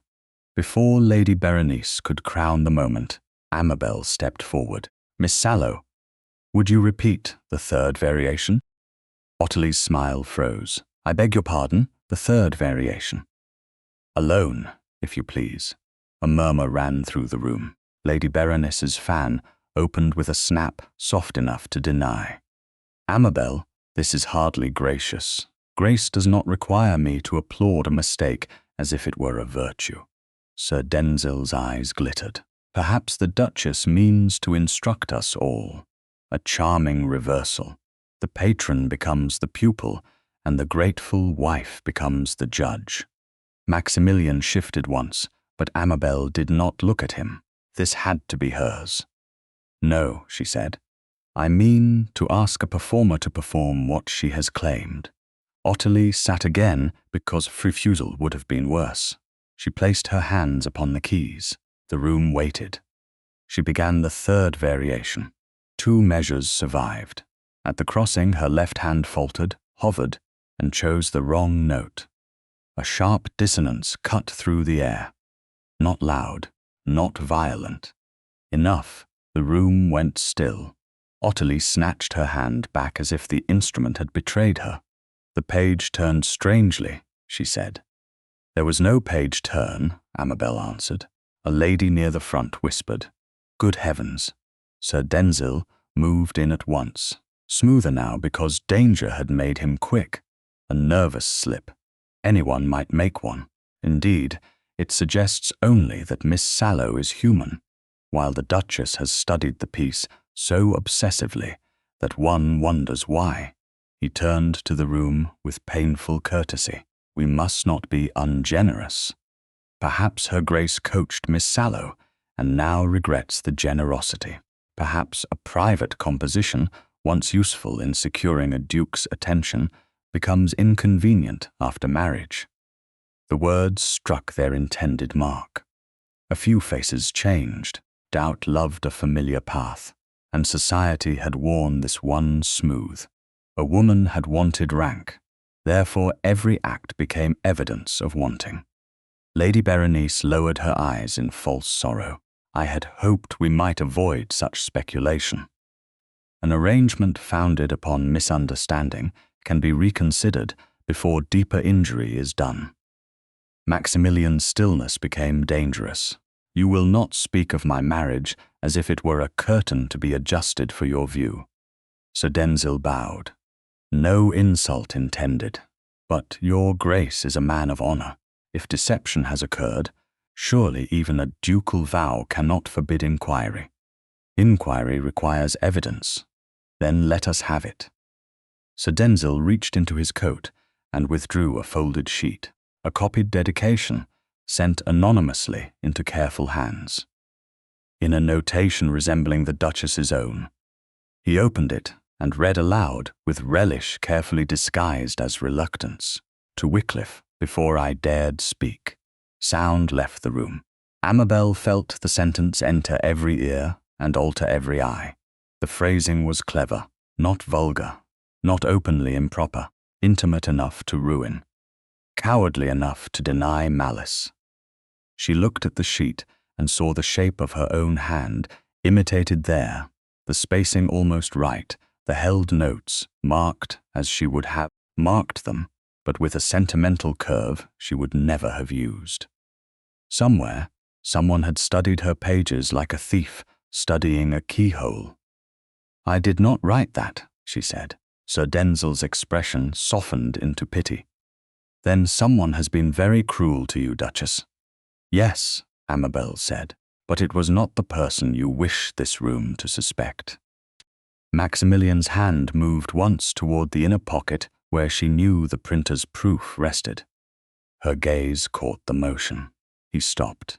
The exchange lasted only a heartbeat, but it struck harder than Ottilie's wrong note. He had proof. He had still not placed it in her hands. Lady Berenice saw the glance and narrowed her eyes. Sir Denzil saw enough to smile. "Your Grace appears troubled. Perhaps the Duke has also begun to wonder when the music truly began." Maximilian's voice was cold. "I wonder how long you rehearsed that sentence." "Long enough to make it accurate, I hope." Amabel turned from both men to Ottilie. "Repeat the variation." Ottilie stared at her. "What? If the piece is yours, repeat it. If I coached you, repeat what I taught. If I betrayed you, prove there was something in your hands to betray." Ottilie's eyes flashed with panic, then anger. She sat. Her first note was wrong. She stopped. That failure did what Amabel's denial could not. It did not prove innocence. Not yet, but it cracked the surface.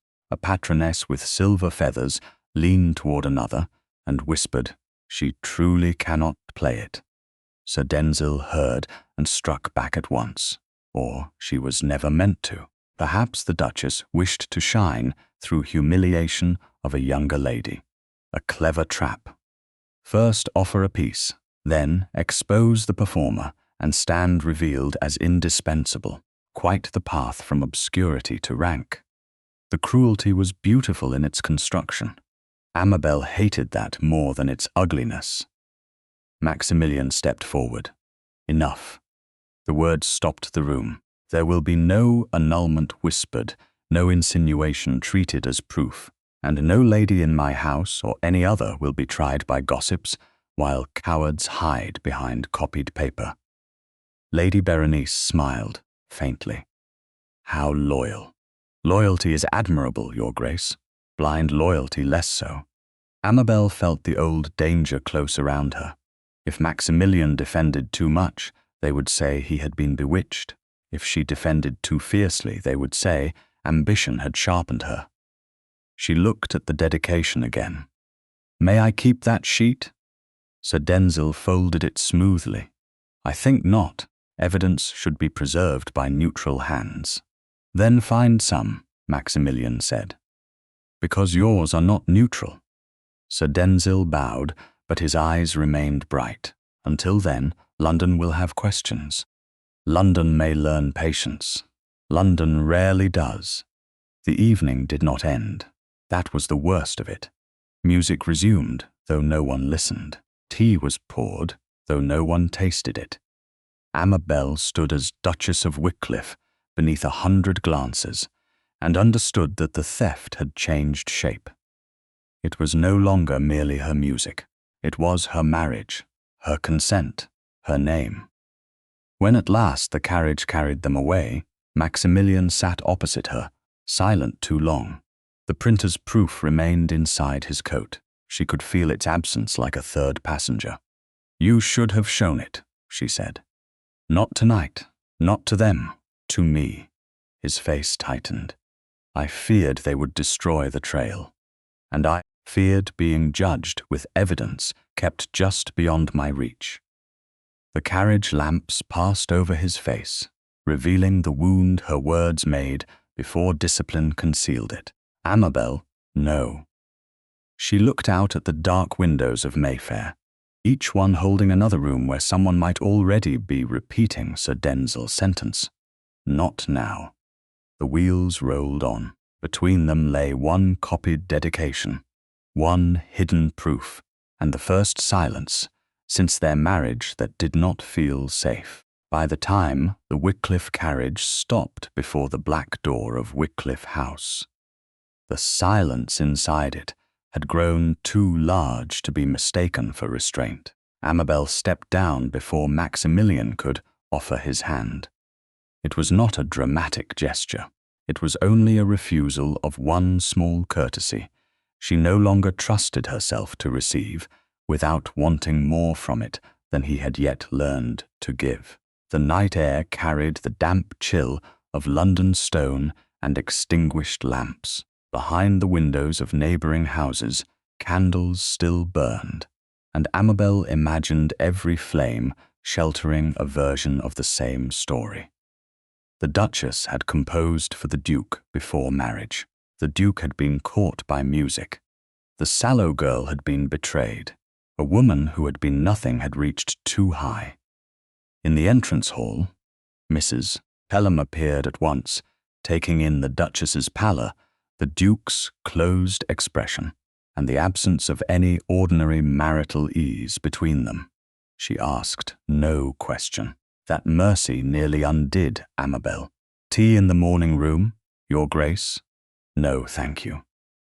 Amabel's voice sounded calm because she had learned calm from people who used it as a weapon. Tonight she used it as scaffolding. Please ask Jenny to have my smaller trunk brought down. Maximilian removed his gloves very slowly. Brought down, Mrs. Pelham's eyes flickered, but she remained still. Amabel looked at her husband. I am going to Mrs. Althea Venn. The name landed with visible surprise. Mrs.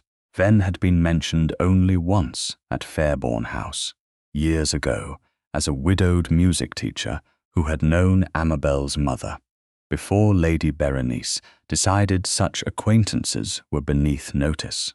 Amabel had written to her after arriving at Wycliffe House. The reply had come that afternoon, warm, cautious, and full of recognition. Amabel had almost been afraid to read. At this hour? Maximilian asked. At a respectable hour, if Mrs. Pelham will send a note before the carriage. But tonight, yes, I will not sleep in a house where evidence concerning my own name is kept from me for strategic reasons. A muscle moved in his jaw. I did not keep it from you to wound you. And yet I am wounded. The words stopped him. Not because they were loud, because they were accurate. He looked toward the staircase, then back at her, as if all the rules by which he governed danger had suddenly become useless. If I showed you the proof tonight, and Lady Berenice learned precisely what it contained, she would know which printer to threaten, which clerk to bribe, which remaining page to destroy. That is a sensible argument. Then why will you not hear it? Because sensible arguments have been used all my life to explain why I must not know what is being done with my work, my future, or my name. He flinched then, barely.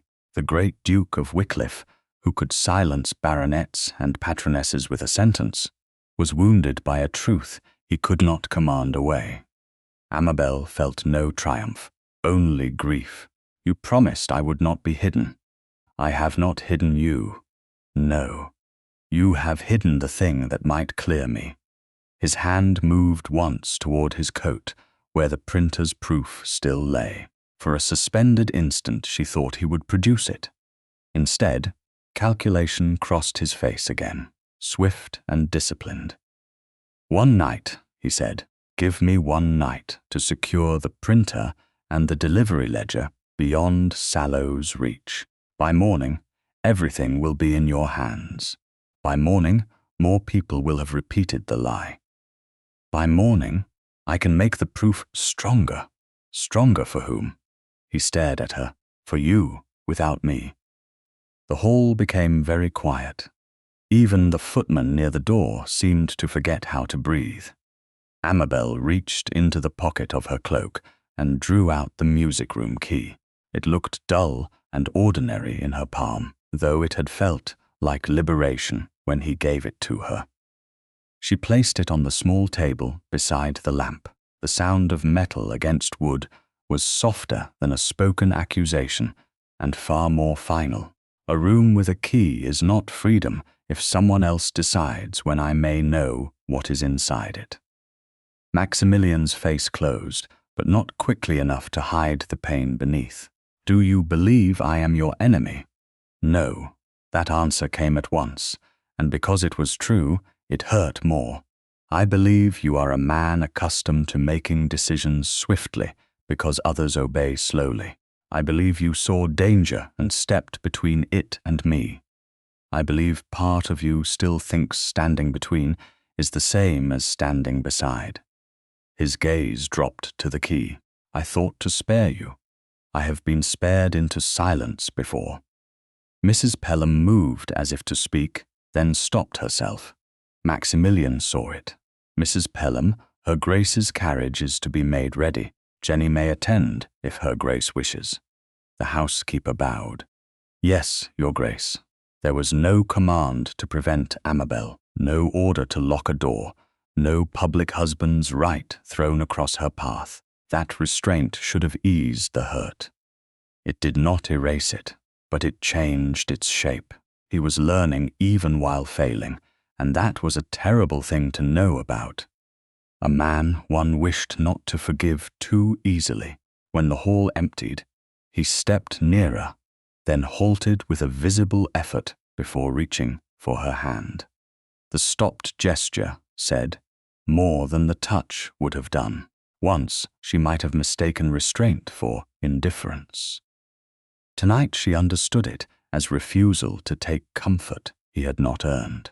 Amabel, he said quietly, and it was the first time her name sounded less like formality than need. She looked at him then.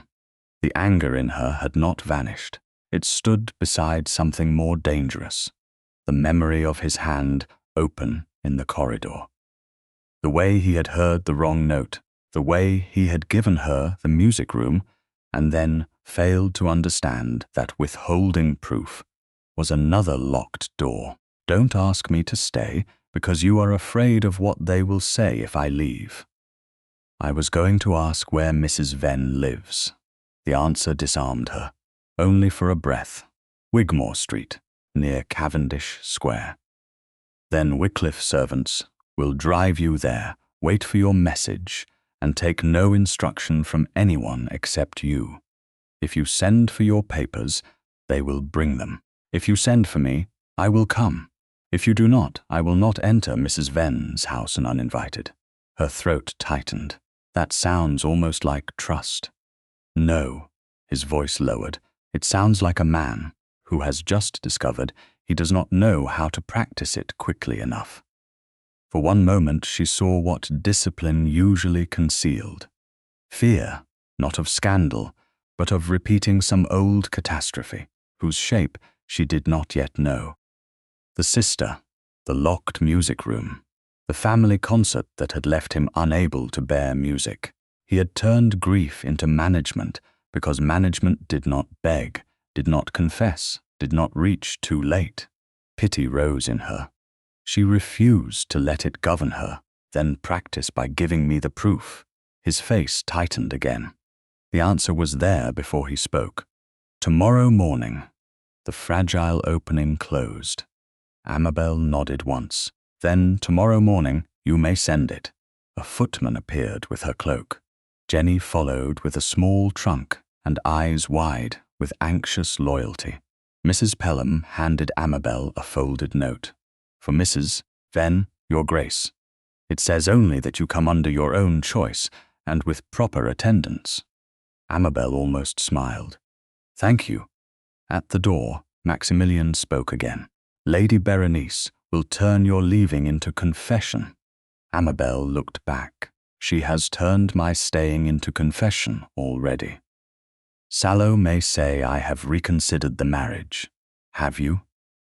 The question struck him hard enough that even Jenny lowered her gaze. Maximilian came no closer. His voice, when it came, was stripped of public steel. No, Amabel believed him. That was the trouble. Belief did not repair what had broken. Then let him lie, she said. He is doing so anyway. The carriage took her through London streets, still wet from an earlier rain. Jenny sat opposite, holding the small trunk as if it contained crown jewels. Amabel kept her hands folded in her lap. The moss-green ribbon lay against her wrist, beneath her glove, warm from her skin. She had left the music-room key behind, but she had not left herself. At Mrs. Venn's modest house, a lamp still burned in the front parlour. The widow opened the door herself, grey-haired, straight-backed, with eyes that filled before she spoke. "Amabel Fairbourne?" Then she corrected herself softly, not with ceremony, but with care. "Duchess."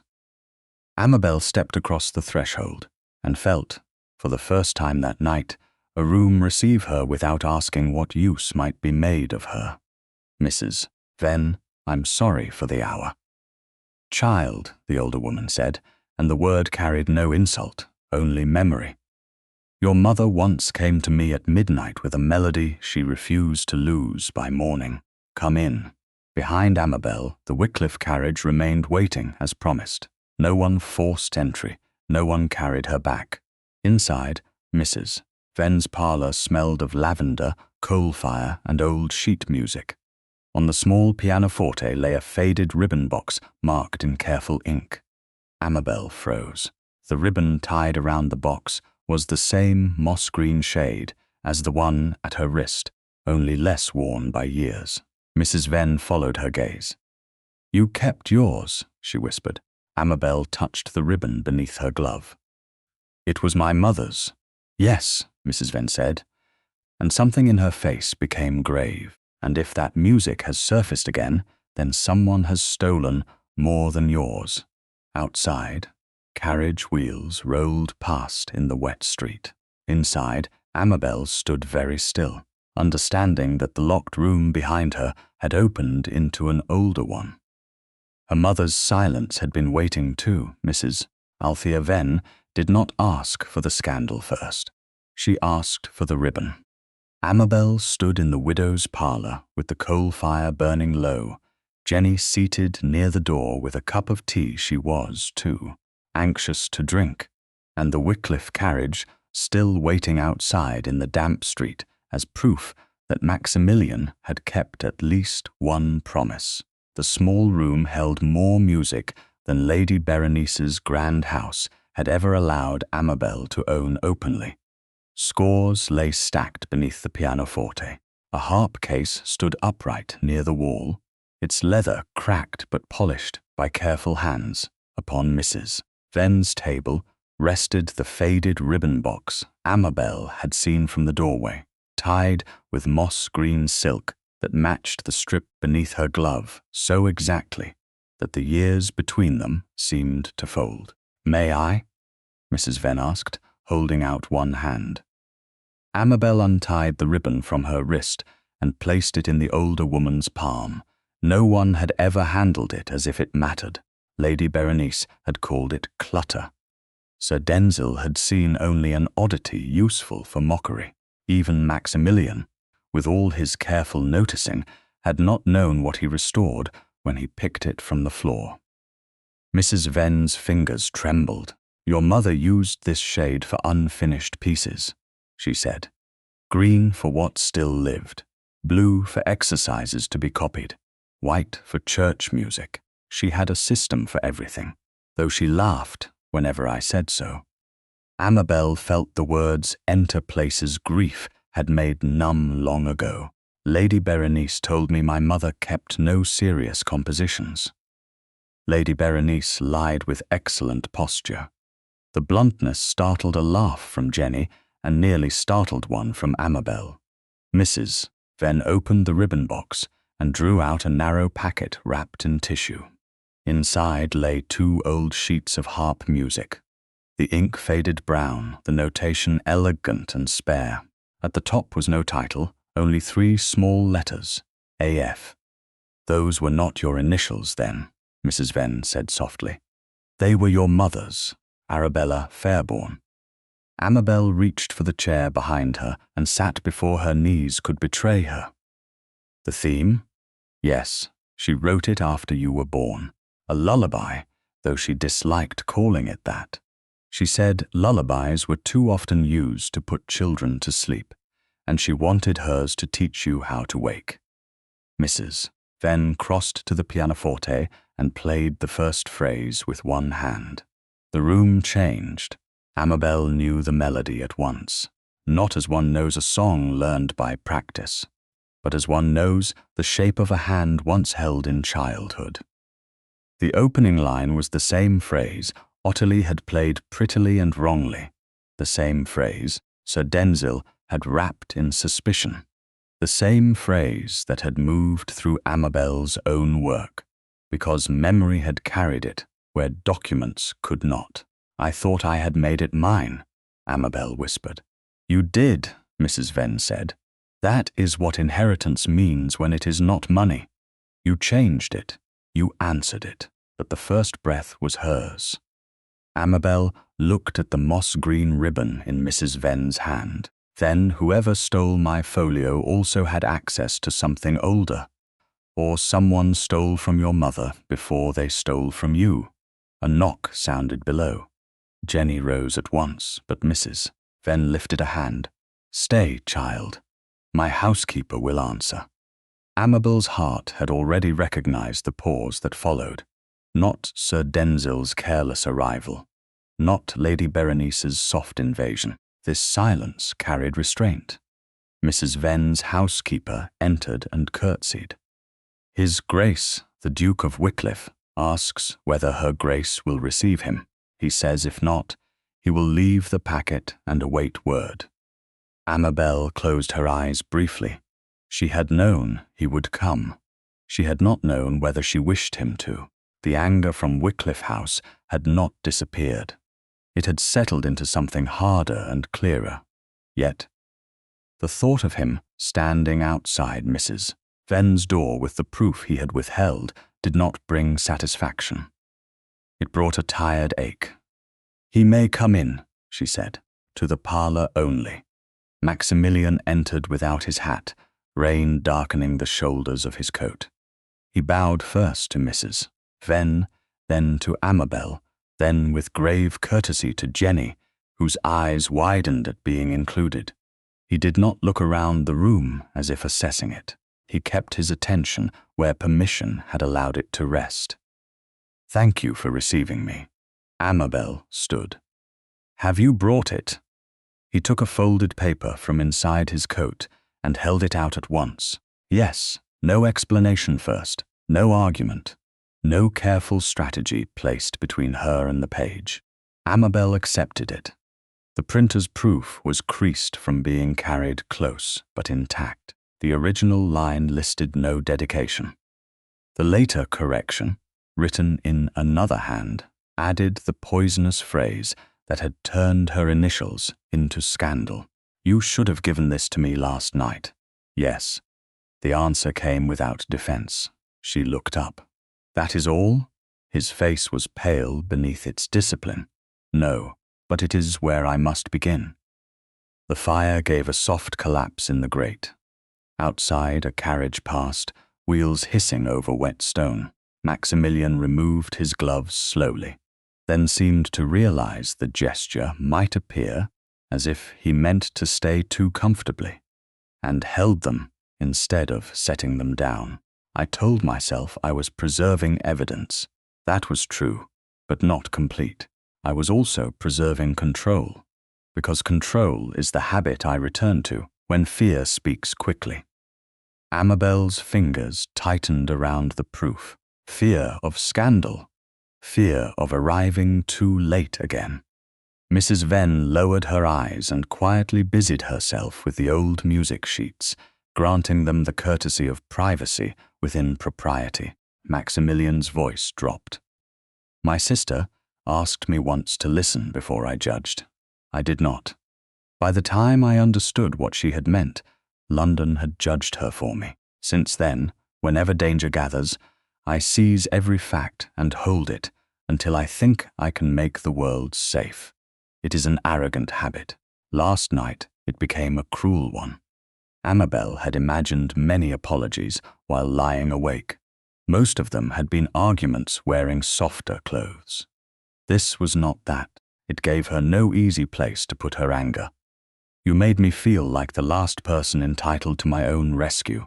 Pain moved through his eyes. I know. Do you? I know it because you told me, and because after you left, the music room key was still on the table, and the house felt exactly as it did before you opened the door. Her throat tightened despite herself. He continued, quieter. I mistook keeping the proof safe for keeping you safe. I understand now that a truth kept from you cannot protect you. It can only resemble the lie. For a moment, no one spoke. Then Mrs. Venn, with the ruthless timing of wise older women, placed Arabella Fairbourne's faded sheet beside the printer's proof. Your Grace, she said, if you mean to help your wife, help her be heard. Do not merely help others stop speaking. Maximilian bowed his head. I intend to take instruction. Amabel looked from her mother's music to the altered proof. Sir Denzil has scheduled another public performance. Tomorrow, if his notice is true. But I have sent to the printer and the stationer. They will attend when called. When called by whom? She asked. He met her eyes. By you, if you choose it. The words were small, but the room seemed to make space around them. Amabel picked up the old sheet and studied the opening phrase. Her mother's hand, her own memory, the stolen printed lie. A path began to form, not easy, but hers. I will not only expose the forgery, she said. I will play the true version. Mrs. Venn's face softened. Jenny drew in a breath. Maximilian looked at Amabel as he had in the first drawing room, when a hidden player behind a screen had become visible to him through sound. Only now there was more in his gaze and more danger in how much she wanted to trust it. Then I will make the room ready, he said. No, Amabel answered. We will make the room ready. You may send invitations. I will choose the order of proof. He inclined his head. As you wish. And if I decide not to forgive you quickly, then I will learn patience from the person I injured. Something in her chest loosened, but did not break. Not yet. She set the printer's proof down, stepped toward him, and stopped close enough to see rain still caught in the dark wool of his coat. I am still angry. You should be. I am still hurt. I know. But I am not sorry I married you. The words seemed to strike him more deeply than any accusation. His hand flexed once at his side and remained there. He would not reach. He had learned that much. Amabel saw the effort and chose, deliberately, not to make him guess. She stepped forward first. You may hold me, she said. Voice low enough for dignity, clear enough for truth. Only if you remember, I am not something to shelter out of sight. His expression altered. Not relief only, reverence, carefully restrained. I will remember. His arms came around her with a gentleness that asked again, even after permission had been given. The embrace was brief, proper in a widow's parlor with others nearby, but it steadied something no handclasp could reach. Amabel rested against him for one breath, then another. She felt no victory there, only the difficult beginning of trust repaired in the open. When she stepped back, he released her at once. Mrs. Venn pretended to examine the old harp sheet with intense scholarly interest. Jenny looked at the carpet and smiled badly. Amabel almost smiled too. Then a sharp rap came at the front door, and the moment vanished. The housekeeper returned with a folded notice, her face troubled. For her Grace. It was delivered by a boy who ran off. Amabel opened it. The words were few, written in an elegant, unfamiliar hand. If the Duchess wishes London to believe her, let her explain why Miss Sallow performs again tomorrow under Lady Berenice's roof. Maximilian read it over her shoulder. Only when she turned the paper toward him. They are forcing the next stage. Amabel folded the note, placed it beside her mother's music, and tied the moss-green ribbon once more around her wrist. "No," she said, "they have invited us to it." By noon the next day, Wycliffe House had become the answer to Lady Berenice's invitation. If Miss Sallow was to perform beneath Lady Berenice's roof that evening, then Amabel would not arrive as a woman dragged toward judgment after the rumor had learned its lines. She would make the first room her own. The long-locked music room stood open, its shutters thrown wide to the pale February light, its holland covers removed, its dust disturbed at last by purpose rather than memory. The pianoforte had been tuned that morning. The old harp still leaned near the far wall. Several strings wrapped safely in cloth, as Amabel had shown Jenny. The empty hook for its missing tuning key visible to anyone who cared to notice absence. On a table near the hearth lay the printer's proof, the Hanover Rooms program, the scrap from Fairbourne House, the stationer's copied ledger entry, and the Lyre watermarked wrapping slip dropped by the sallow servant. Amabel had placed each object herself. She would not again stand beside evidence arranged by another hand. Maximilian watched from near the doorway, dressed with the severe exactness of a man going into battle without wishing the room to know it. "Mr. Hobb has arrived," he said. "The printer, yes. Mr. Anwick from Bond Street is with him. Mrs. Venn is in the morning room. Jenny is waiting with Mrs. Pelham, and Lady Berenice sent word that she comes out of concern for your composure." Amabel almost laughed. "How generous! And Sir Denzil? He comes with a witness. A witness to what?" He did not say, which means the answer is likely rehearsed. Maximilian's gaze moved toward the pianoforte, then the harp, then the table of evidence. The music room had been his sealed chamber for years. Yet today he had surrendered it to her order. That knowledge steadied Amabel more than his rank could have done. Still, when he looked at the threshold, something in his face changed. It was brief, a tightening around the mouth, a pause in breath. The memory of his sister's last family concert had not left this room simply because the door had opened. Grief did not obey keys. Amabel crossed to him. "You needn't stand here if the room pains you. This room has pained me whether I stood in it or not. That sounds like something Mrs. Venn would approve of. A formidable prospect." He tried for dryness, but his right hand closed once at his side. Not fear of Lady Berenice, not fear of Sir Denzil. This was older, tied to sound, candlelight, family disgrace, and the terrible habit of arriving too late. Amabel looked at his cuff, where the linen had shifted beneath the dark sleeve. The gesture she made was small enough for propriety and deliberate enough for truth. She reached up and straightened it with 2 fingers, smoothing the edge until it lay properly against his wrist. His whole body stilled. She felt the warmth beneath cloth, then removed her hand before the touch could become more than a promise. "Then we shall enter together," she said softly. His eyes met hers. "You are already in the room. Then stand beside me in it." The answer came with no delay. "Always, when you permit me." Footsteps sounded in the corridor before either could say more. The first guests entered under Mrs. Pelham's direction. Lady Morpeth with the ruby brooch, 2 older patronesses who had been present at Hanover Rooms, Mr.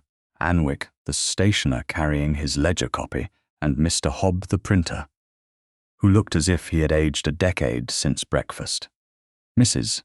Venn came next in plain black silk, carrying Arabella Fairbourne's old music sheets wrapped in tissue.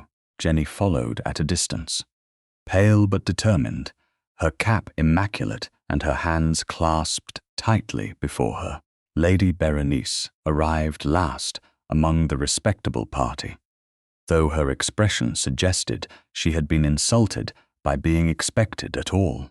Miss Ottilie Sallow clung to her side in a walking dress trimmed with moss-green ribbon. The shade looked suddenly less clever beneath Amabel's steady gaze.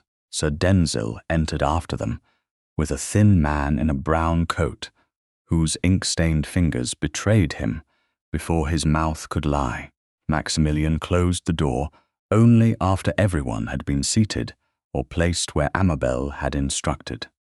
Not at the head of the room, not behind a table like a magistrate, beside the mantel, slightly behind Amabel's right shoulder, visible but not ruling. Sir Denzil noticed and smiled. "How theatrical, Your Grace. A private court in a music room." Amabel answered before Maximilian could. "No court. Courts require charges. You have brought those already. I have brought music." Lady Berenice gave a sigh edged with pity. "My dear, if this is an attempt to spare yourself embarrassment before this evening, it may have the opposite effect. Miss Sallow only wished to perform a charming variation. You have turned a drawing-room pleasure into accusation." "No," Amabel said. "The accusation began when my initials were printed without consent." Mr. Hobb shifted on his chair. The printer's eyes flicked toward Sir Denzil, then away. Sir Denzil saw it and moved smoothly into command. "Then let us not waste time. This man beside me, Mr. Cale, copied the music from sheets supplied by the Duchess herself before her marriage. He will attest. She desired the work circulated discreetly and later regretted it when Miss Sallow's name gained attention." The thin man swallowed. "That's so." His voice cracked. "Her Grace gave me the papers." "Where?" Amabel asked. He blinked. "I beg your pardon. Where did I give them to you?" "At Lady Berenice's house." "Which room?" "The music room." "Lady Berenice has no music room," Amabel said. "She has a drawing room with a screen and a small cabinet where my portfolio was kept locked." A stir moved among the patronesses. Mr. Cale's face flushed. Sir Denzil's smile remained, but his eyes hardened. "Servants use names loosely. A drawing room with an instrument may be called a music room by a tradesman. Then perhaps he can describe the instrument." Mr. Cale looked at Sir Denzil. Too quickly, Maximilian's voice cut in, low and cold. "You will answer, Her Grace. Not search another man's face for your memory." The copyist wiped one hand against his coat. "A pianoforte." "What colour?" Amabel asked. "Dark. Most are." Lady Morpeth coughed into her glove. Ottilie's lips thinned. Lady Berenice opened her fan. "This is cruel, Amabel. The man is plainly nervous." "I have been nervous in many rooms," Amabel said. "It did not make anyone kinder when my name was questioned." Mrs. Venn's eyes warmed, but she stayed silent. Amabel turned to Ottilie. "Miss Sallow, you are prepared to perform the piece this evening?" "Of course." "Then you will not object to beginning now." Ottilie looked at Lady Berenice, then Sir Denzil. "Now, before a smaller company. A kindness, surely." Sir Denzil stepped forward. "Miss Sallow is not here to be examined like a schoolgirl." "No," Amabel said. "She is here because she allowed London to believe she could play what was taken from me." The words landed. Ottilie sat because every refusal now looked like guilt. She placed the printed score upon the stand and began. Again, the opening sounded pretty. Again, the surface held. But the room was not listening as it had listened before. The patronesses watched her hands. Mr. Anwick leaned forward. Mrs. Venn closed her eyes, not in admiration, but recognition of damage. When the third variation came, Ottilie's left hand faltered. She forced it this time, striking the crossing too harshly, leaving the bass note empty. The mistake did not merely sound wrong. It revealed she did not understand why the note mattered. Amabel stepped closer to the instrument. "Stop there." Ottilie rose, cheeks bright. "I don't see how this proves anything except that you're determined to humiliate me." "No," Amabel said. "Humiliation is being placed behind a screen while another woman receives applause. This is accountability." Sir Denzil laughed sharply. "Fine words. But the Duchess has not answered Mr. Cale's claim." "I will." Amabel crossed to the evidence table and lifted the cream paper from Wycliffe House, the stationer's slip, and the printer's proof. My original folio was written on cream music paper bearing Mr. Anwick's lyre watermark. That folio disappeared from a locked cabinet at Lady Berenice's house before my marriage.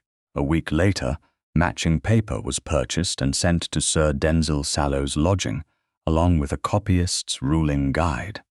Mr. Hobbs' first proof contains no dedication. The altered proof adds one, written to make my initials appear improper. Mr. Hobbs stood abruptly. "I didn't know it was improper, Your Grace. I print what is paid for. The dedication came later, by note."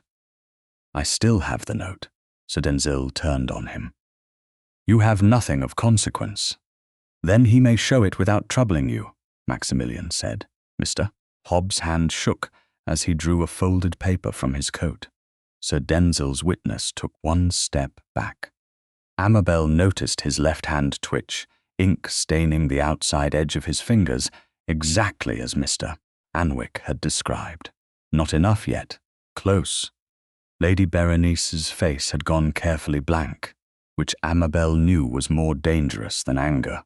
"My dear," her step-aunt said, "even if a printer behaved carelessly, that does not prove theft. Music is often shared within families. Your mother understood patronage. She would never have wished you to make a public spectacle of private feeling." For the first time that day, Amabel felt the old wound open. Lady Berenice had invoked her mother for years, as if death gave her ownership of the dead woman's intentions. Before Amabel could answer, Mrs. Venn stood. Arabella Fairbourne understood theft very well. Lady Berenice looked at her with cold dislike. "And who are you to speak of my family?" "A friend of the woman whose music you have been misnaming for longer than one season." The room changed again, but Sir Denzil acted quickly. "This becomes sentimental. We have a copyist who says the Duchess supplied the piece. We have Miss Sallow prepared to perform. We have a young wife whose sudden elevation requires explanation." Amabel turned toward the thin man. "Mr. Cale, did you use an ivory music ruler with a crescent nick?" His mouth opened, then closed. It was too direct, too specific. Lady Berenice's fan stopped moving. Jenny, standing near the door, stared suddenly at Lady Berenice's reticule. The movement was small, but Amabel saw it. So did Maximilian. Ottilie sat very still at the pianoforte, one hand resting over the score as if paper could still protect her. "I don't know what she means," Mr. Cale said. But the lie came late. Amabel let the silence hold long enough for everyone to hear it arrive. "Then perhaps," she said, "we should ask where such a ruler has been kept." Jenny drew one frightened breath. Lady Berenice turned her head slowly toward the maid. Maximilian's voice entered before fear could close the girl's mouth. "No servant in this room will be punished for speaking truth under my roof." Jenny's eyes filled, but she lifted her chin. "Your Grace," she whispered, looking at Amabel now, "I saw one like that in Lady Berenice's workbox. The same night her footman came near the music-room corridor." Lady Berenice rose. "This is outrageous." Amabel looked at the open piano, the proof sheets, the frightened copyist, the silent harp, and the missing key's empty hook. "No," she said, "this is only the first honest note." Ottilie's hand slipped on the score, and the page fell to the floor at Amabel's feet. On the bottom margin, Faint but visible was a tiny crescent indentation repeated along the staff lines, as if a damaged ruler had kissed every bar of the stolen song. The page lay at Amabel's feet, with the little crescent marks running along its staff lines, like a trail left by a careless thief. No one bent to pick it up at first. The room had learned stillness. Lady Berenice stood with her fan half open, her face composed in the dreadful way Amabel knew too well. Sir Denzil's witness, Mr. Cale, had gone the colour of old paste. Ottilie remained at the pianoforte, one hand lifted as if the fallen score might accuse her if she touched it. Maximilian did not move from Amabel's side. His hand rested on the edge of the music bench, open and unpossessive, not reaching for her, not claiming the moment. Amabel looked at that hand only once. Then, before fear could make the old decision for her, she placed her gloved fingers over his for one steadying breath. The contact was brief, hidden by the angle of her skirt from most of the room. Yet it anchored her more deeply than any public defense could have done. He did not tighten his grip. He only turned his hand enough to support hers, and released the instant she withdrew. The choice remained hers. That was why it helped. She bent and lifted the score herself. "Mr. Anwick," she said, carrying the page to the stationer. "You sold a copyist's ruling guide with an ivory edge and brass measure to the same direction as the cream paper. Did you not, Mr.?" Anwick adjusted his spectacles with a nervous hand. "Yes, Your Grace. The guide was of French make, though we had replaced the edge. There was a small crescent nick near the lower corner.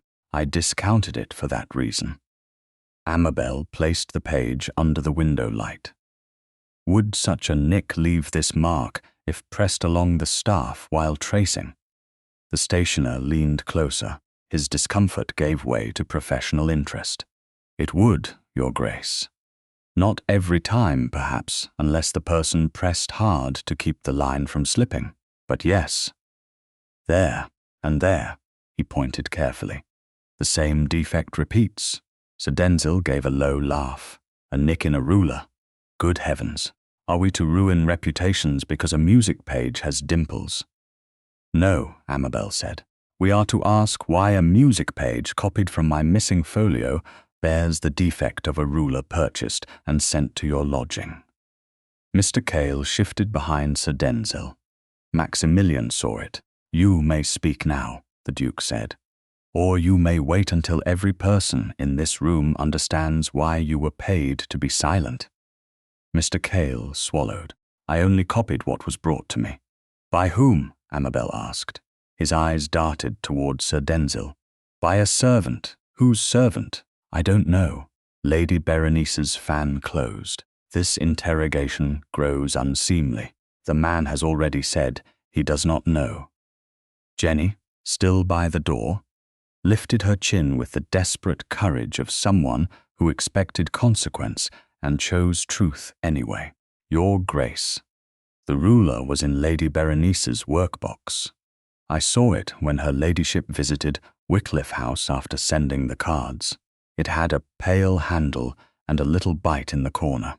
I remember because Mrs. Gant told me not to stare at a lady's things."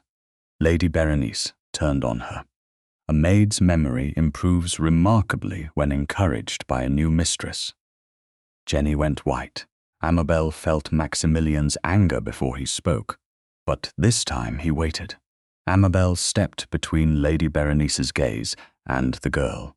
"Jenny has not been encouraged to invent. She has been allowed to speak." "And you believe that distinction will save you?" Lady Berenice asked softly. "No," Amabel said. "I believe truth will, Mrs." Then rose from her chair and brought forward the tissue-wrapped pages of Arabella Fairbourne's old music. "Then add this truth. The first phrase in the stolen arrangement is not Miss Sallow's. It is not Lady Berenice's. It was written by Arabella Fairbourne before Amabel was old enough to hold a pencil.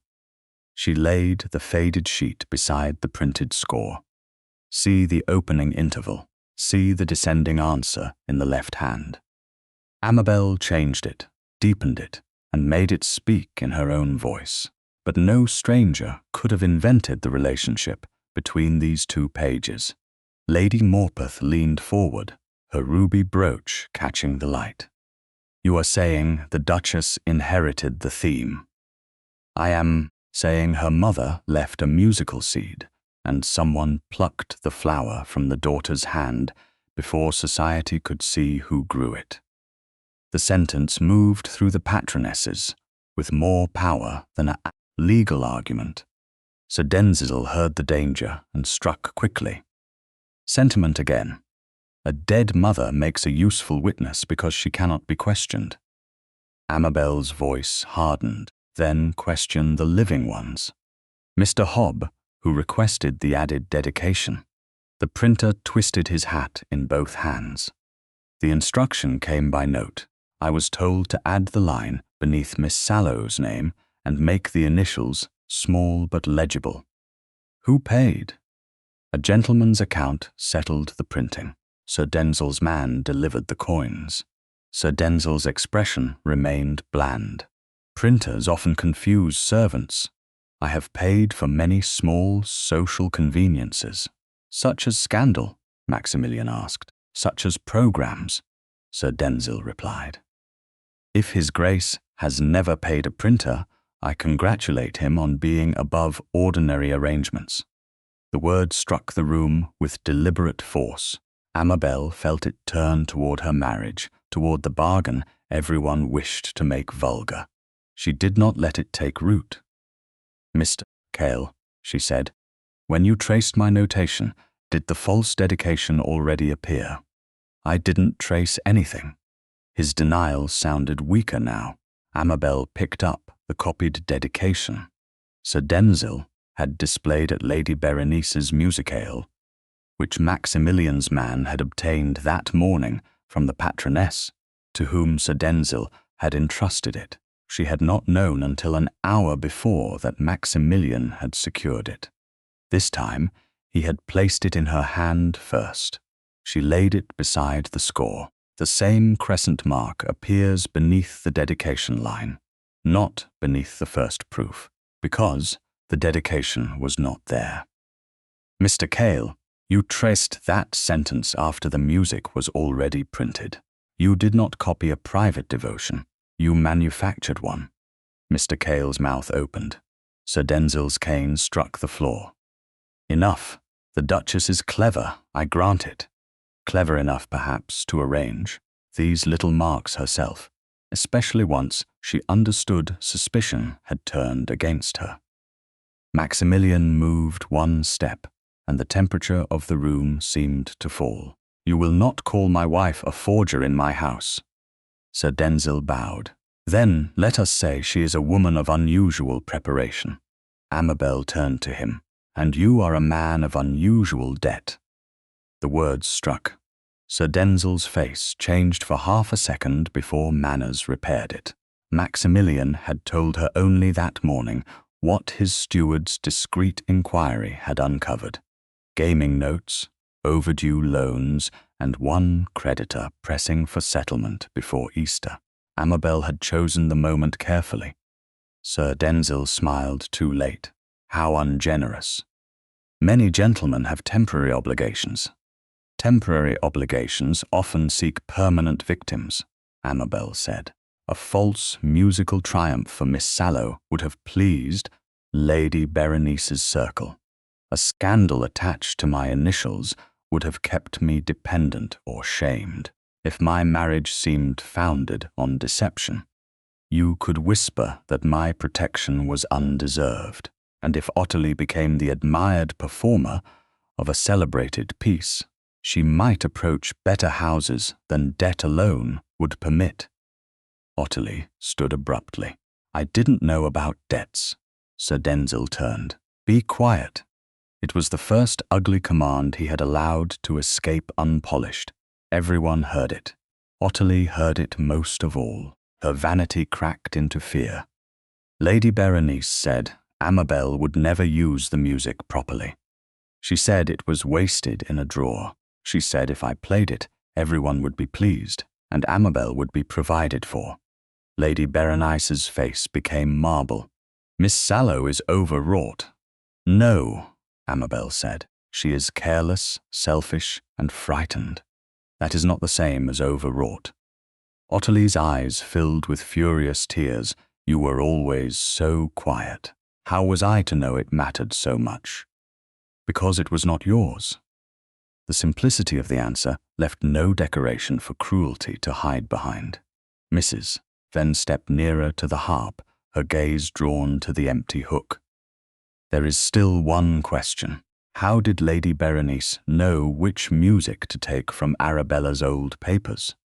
Lady Berenice smiled at last, cool and remote. Because I managed that household after my sister-in-law died. I sorted clutter from value. I will not apologize for preserving what Amabel was too young to understand. Preserving? Amabel repeated. Where is my folio? You mislaid it. Where is my mother's harp key?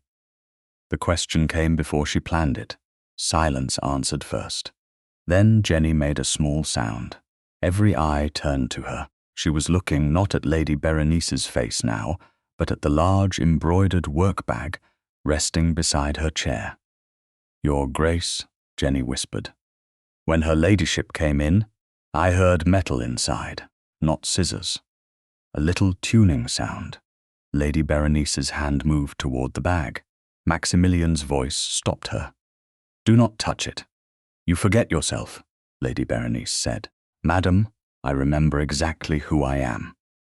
For the first time, Amabel heard the Duke in full possession of his rank, not as a shield over her mouth, but as a boundary around the truth. He looked to Amabel. Your choice, not his order, her choice. Amabel's heart beat once, hard. Open it, she said. Lady Berenice rose in outrage, but Mrs. Pelham, summoned earlier, and waiting just beyond the door, entered at Maximilian's signal with perfect household authority. She lifted the workbag, placed it on the evidence table, and opened it. Inside lay embroidery silk, a silver thimble, 2 folded notes, and an ivory music ruler with a crescent nick bitten into one corner. Beneath it, wrapped in a strip of moss-green thread, darkened by age, lay a small brass harp tuning key. Amabel could not move. The room seemed to tilt, then steady around that little key, the missing object from Wycliffe House. The echo of her mother's harp case. The thing Lady Berenice had carried into the very room where she denied theft. Mrs. Venn covered her mouth. Jenny began to cry silently. Ottilie stepped back from Lady Berenice, as if vanity had finally recognized danger. Sir Denzil looked at the door. Maximilian saw him. No one leaves. Amabel reached for the brass key, then stopped before touching it. Not yet. Proof first. Feeling later. Lady Berenice, she said, her voice low and clear. Shall we continue speaking of clutter? Lady Berenice's eyes met hers. For the first time in Amabel's life, her step-aunt had no immediate answer. Lady Berenice looked at the brass harp key as if it had committed the indecency of surviving. For years, Amabel had watched that face-master every room through composure alone, bending servants, relatives, callers, and silence itself around the shape of her will. Now the composure remained, but it had nothing left to govern. The little key lay on the evidence table, wrapped in old moss-green thread beside the ivory ruler whose crescent nick had marked the stolen score. Mrs. Venn stood very still. Jenny wiped her tears with the back of one hand and tried to remember she was in a duke's music room. Ottilie had retreated from the pianoforte as though the instrument had become dangerous. Sir Denzil Sallow's gaze measured the distance to the door, then measured Maximilian, and gave up. Amabel did not touch the key. Not yet. If she touched it too soon, grief might rise and make her voice unsteady, and she needed her voice. Lady Berenice, she said, you once told me my mother's music was sentimental clutter. Lady Berenice's chin lifted. It was. Your mother had no judgment for the world. She filled a child's head with notions of being heard and left others to manage the consequence. So you managed it by taking what she left. I preserved what would otherwise have been wasted. Mrs. Venn made a small sound, but Amabel did not look away from her step-aunt. Then why hide it? Because you were a girl, because you had no fortune, no influence, and no understanding of what happens to a woman who mistakes talent for protection. Lady Berenice's voice sharpened for the first time, losing its satin edge. Your mother believed music made her exceptional. It did not save her from dependence. It did not save you. I did what was necessary to keep this family from embarrassment. By placing me behind a screen. By placing you where you could be useful. Maximilian moved, but Amabel lifted one hand slightly. He stopped at once. She needed this room to hear Lady Berenice plainly, and when my work became useful to Miss Sallow, Lady Berenice's eyes flicked once toward Ottilie. Miss Sallow could carry it where you could not. Ottilie flinched as if the compliment had struck her. You said it would help Amabel too, she whispered. You said once people admired the piece, she might copy music for better houses. Lady Berenice's mouth tightened. Do not be foolish now, merely because fear has made honesty fashionable. Sir Denzil laughed thinly. How moving. But none of this proves I ordered any dedication, mister. Hob the printer rose with both hands gripping his hat. Sir Denzil, I have the note. You have a note delivered by a servant, with your seal impressed on the outer fold. That silence was small, but it was fatal. Lady Morpeth leaned forward. Show it, Mr. Hob did. The seal was broken but clear enough, and Maximilian's steward, waiting by the door with Mrs. Pelham, stepped forward to identify the sallow crest. Sir Denzil's colour rose. I did not write the line. No, Amabel said. You paid for it to be written. There is a difference, but not an innocence. His eyes flashed. You would have remained nothing without this scandal. A duchess, because a duke took pity. A composer, because another lady made your music audible. Maximilian's voice cut cleanly through the room. Take care. Amabel turned to him, and for one suspended breath, the old pattern might have returned. His rank, his anger, his rescue. But he looked at her and waited. He had learned the cost of speaking too soon. Amabel turned back to Sir Denzil. I was audible before you stole from me. You simply stood where others listened. She crossed to the pianoforte and laid Arabella Fairbourne's faded sheet beside the printed score. Her own reconstructed page came next, written in the music room over long mornings, with ink-stained gloves and stubborn memory. Mrs. Venn, will you explain the ribbon? The older woman came forward, holding the moss-green strip with both hands. Arabella Fairbourne marked unfinished original compositions with this colour. She tied such ribbons to the harp case and to the tuning key so she could keep the works together.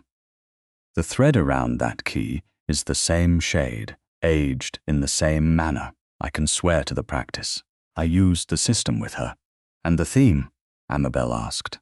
Mrs. Venn touched the old page. The opening phrase is Arabella's. The variation is Amabel's. Miss Sallow's printed version keeps the bones and strips away the understanding. A person may copy notes and still not know what they mean. The words settled over Ottilie, who lowered her face at last. Amabel sat at the pianoforte. The room inhaled.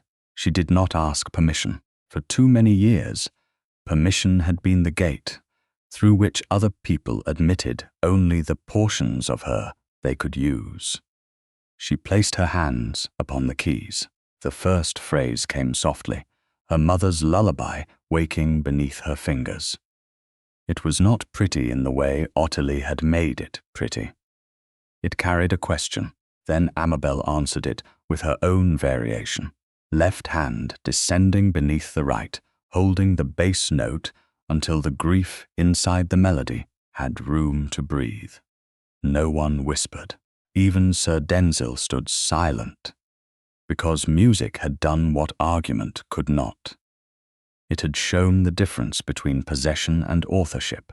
At the final passage, Amabel let the melody open into the version she had never played for Lady Berenice, never shown Ottilie, never offered to any gentleman before marriage. It did not plead. It endured. When the last note faded, the room remained quiet. Then Lady Morpeth removed her spectacles and said very clearly, "Miss Sallow did not compose that." Another patroness answered, "Nor could she perform it." Ottilie began to cry, not prettily. "I only wanted to be admired." "Then you should have practiced," Mrs. Venn said, with such dry severity that Jenny choked on a startled breath. Lady Berenice gripped the back of a chair. "You think this is justice. You think London will adore a duchess who drags family matters before tradesmen and servants." Amabel rose.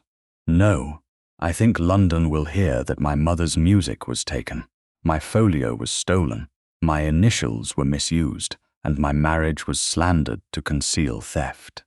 Maximilian stepped forward now, not before her but beside her, "and London will hear it from Wycliffe House." Sir Denzil's expression curdled. "You cannot ruin me over a song." "No," Maximilian said. "Your creditors will do much of that work. I shall merely stop recommending that decent people receive you." The baronet went grey. Lady Morpeth closed her fan. "My charity committee will not include Miss Sallow's performance." Another patroness added, "Nor Lady Berenice's list of young ladies for spring patronage." Ottilie whispered, "What will happen to me?" Amabel looked at her. Anger remained, but it no longer needed cruelty. "You will go where your name may survive your vanity. Bath, perhaps, if your aunt is willing, and you will never again touch music that is not yours." Lady Berenice made one last attempt to rise above the ruin. "You are ungenerous, Amabel, after all I gave you. You gave me shelter and called it debt. You used my silence and called it gratitude. You stole my voice and called it preservation." Amabel lifted the brass tuning key at last. Its metal was cool, the old thread rough against her skin. "I release myself from your definitions." The room had no applause. Amabel was grateful for that. Applause had once belonged to the wrong woman. This silence belonged to truth. Guests began to withdraw by degrees, not fleeing scandal but carrying verdict. Mrs. Pelham guided Mr. Hobb and Mr. Anwick toward the library to sign statements. Mrs. Venn kept Arabella's old sheets safe. Jenny stood near the harp, still shaken, until Amabel thanked her by name before Lady Morpeth. The maid's face lit with a dignity no jewel could have improved. At last, only Maximilian and Amabel remained in the music room while voices murmured beyond the adjoining doors. He stood a careful distance away. That distance, once cold, now felt like honor. "Before any person praises me for defending you," he said, "they will hear first that I failed you." Amabel turned. "Maximilian." He looked at her then, and every title fell away from his face. "I mistook control for care, and I wounded the woman I had sworn to stand beside. I should have placed the proof in your hands the moment it touched mine. I should have trusted that your courage did not need my management to become useful." Her throat tightened. "You said that publicly." "Not enough." He drew a breath, and the discipline in him trembled without breaking. "I love you, Amabel, not because our arrangement protected me, but because you taught me, that love without freedom is only another locked room. The words entered her slowly, like music recognized after years of being heard through walls. No bargain stood inside them, no rescue, no claim, only the truth offered with both hands open. Amabel stepped closer. I love you, Maximilian, freely, not as your bargain, not as your rescued wife, but as the woman who chooses you. His eyes closed for one brief moment. When they opened, he did not reach for her. May I kiss you? He asked. The question, after everything, nearly broke her heart with its simplicity. She answered by stepping close enough that her gown brushed his coat. Yes. His hand rose to her cheek with reverence, light enough that she could have turned away, steady enough that she did not want to. The kiss was gentle and brief. No spectacle, no conquest, only a promise made in the room where both of them had once mistaken silence for safety. When he drew back, Amabel rested her forehead near his shoulder for one breath, then lifted the harp key between them. The music room stays open. Maximilian covered the key lightly with his hand, not taking it from her.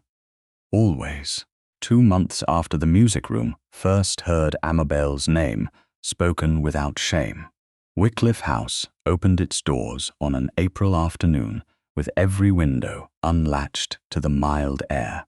No painted screen stood anywhere in the room. No chair had been placed behind a curtain. The pianoforte gleamed beneath fresh polish.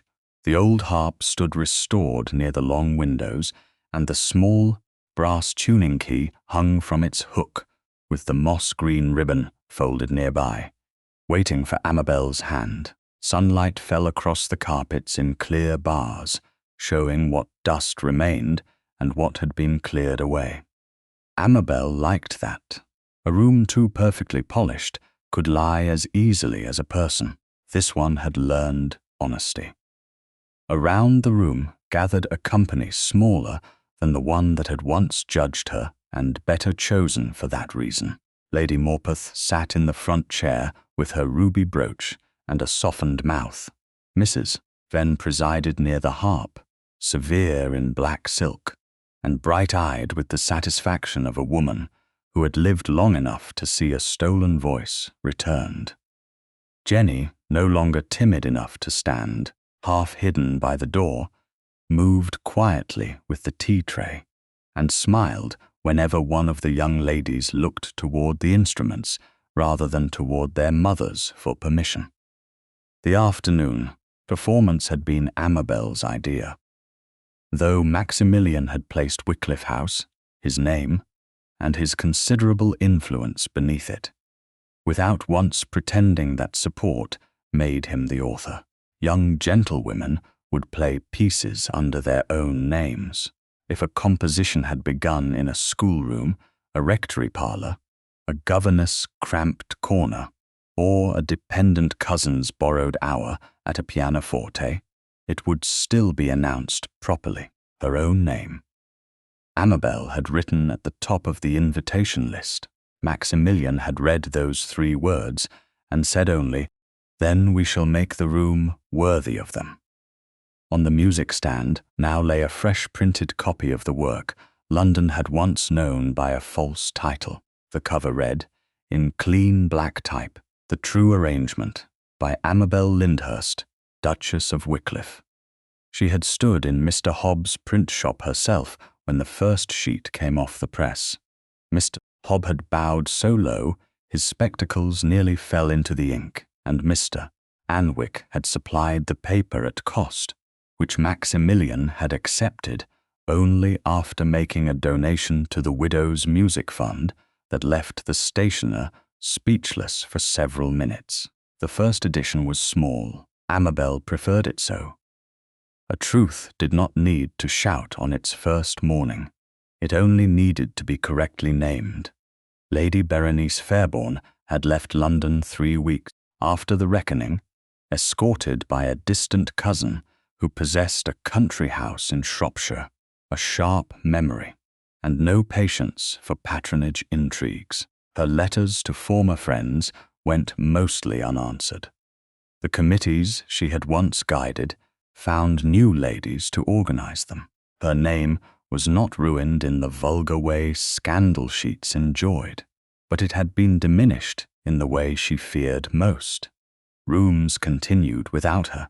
Sir Denzil Sallow had departed even sooner, pursued not by ducal fury, but by creditors who discovered that Wycliffe approval no longer shaded him from scrutiny. His club had become less welcoming. His invitations had thinned. One heard he had gone north to visit a relation with cheaper rooms and colder manners. Ottilie Sallow had indeed been sent to Bath, where Lady Morpeth's cousin reported that she had taken to practicing scales with an expression of punishment. Amabel hoped she learned them. There were worse sentences than honest labour. "Your Grace," Jenny whispered near her shoulder. "Miss Harris is afraid she will forget the second page." Across the room, a girl of 17 sat rigidly at the pianoforte, her mother murmuring anxiously behind her. Amabel went to her before fear could ripen into humiliation. "Miss Harrow," she said softly, "if you forget the second page, begin again at the place you remember. No one here will mistake a stumble for theft." The girl gave a trembling laugh. "I don't know whether that comforts me or terrifies me. Both are useful before playing." The girl looked up, surprised into steadiness. "Were you frightened, Your Grace?" Amabel glanced once toward Maximilian, who stood by the mantel speaking with Mrs. Then but watching Amabel with the quiet attentiveness she had come to know as love in its most disciplined form. "Yes," she said, "but fear becomes less powerful when it is not the only voice in the room." Miss Harrow played. She missed one note on the second page, recovered, and finished with colour blooming in her cheeks. The applause that followed was modest, warm, and properly hers. Amabel applauded too, not loudly, but with both hands, and the sound moved through her like a repaired thing remembering its purpose. After the guests had gone, and Mrs. Pelham had directed the servants to clear the tea things, the music room settled into an evening hush. Not silence. Hush. There was a difference. Silence forbade. Hush listened. Maximilian remained near the harp, one hand resting lightly on its curved frame. The instrument had been restored by a careful craftsman who had wanted to replace every damaged string. Amabel had refused. One older string remained, no longer load-bearing, secured safely along the frame where it could be seen but not harmed. Repair, she had told him, should not pretend there was never a break. Maximilian had understood without explanation. Now he lifted the moss-green ribbon from the table and held it out to her. "I believe this waits for its final instruction." Amabel crossed to him. The afternoon light had softened around his face, easing the severity without removing it. She loved that severity now because she understood what lived beneath it. Vigilance, grief, restraint, and a tenderness that had learned to ask before acting. She placed the brass tuning key in his palm, then laid the ribbon over it. "Tie it, please." "Here, here." His fingers, usually so certain with seals and letters and reins, moved slowly with the faded silk.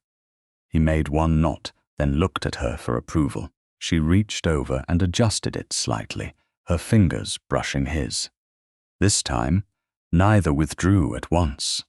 They had earned the right to remain. "My mother would have laughed at your knot," Amabel said. "Then I am grateful she left you to correct me." The ribbon settled around the key, moss green against brass, past and present sharing one small hook. Amabel looked at it until her eyes stung. For years, she had thought memory was something she had to hide in a sleeve. Now it hung openly in the heart of a ducal house.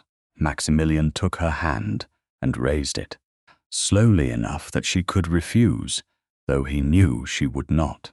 He kissed her gloved fingers, not as display, not as apology, but as a habit of reverence becoming natural.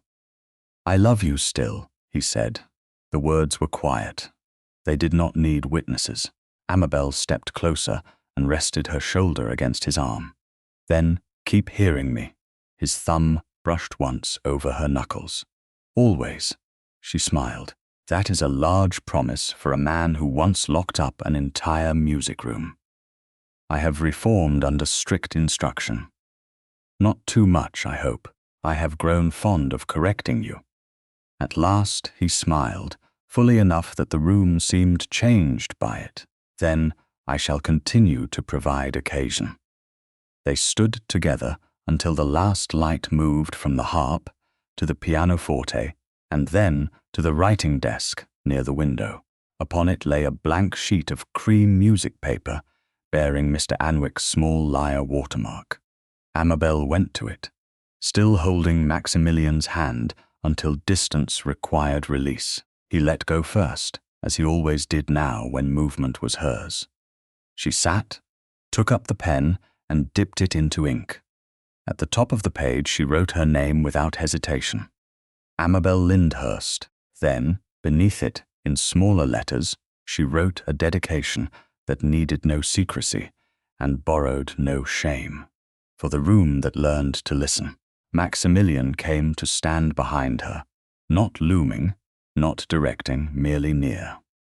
The harp key with its moss-green ribbon rested in the open light, and the first notes of Amabel's next composition began under her own hand in her own name, while the man who loved her waited to hear what she would choose to say.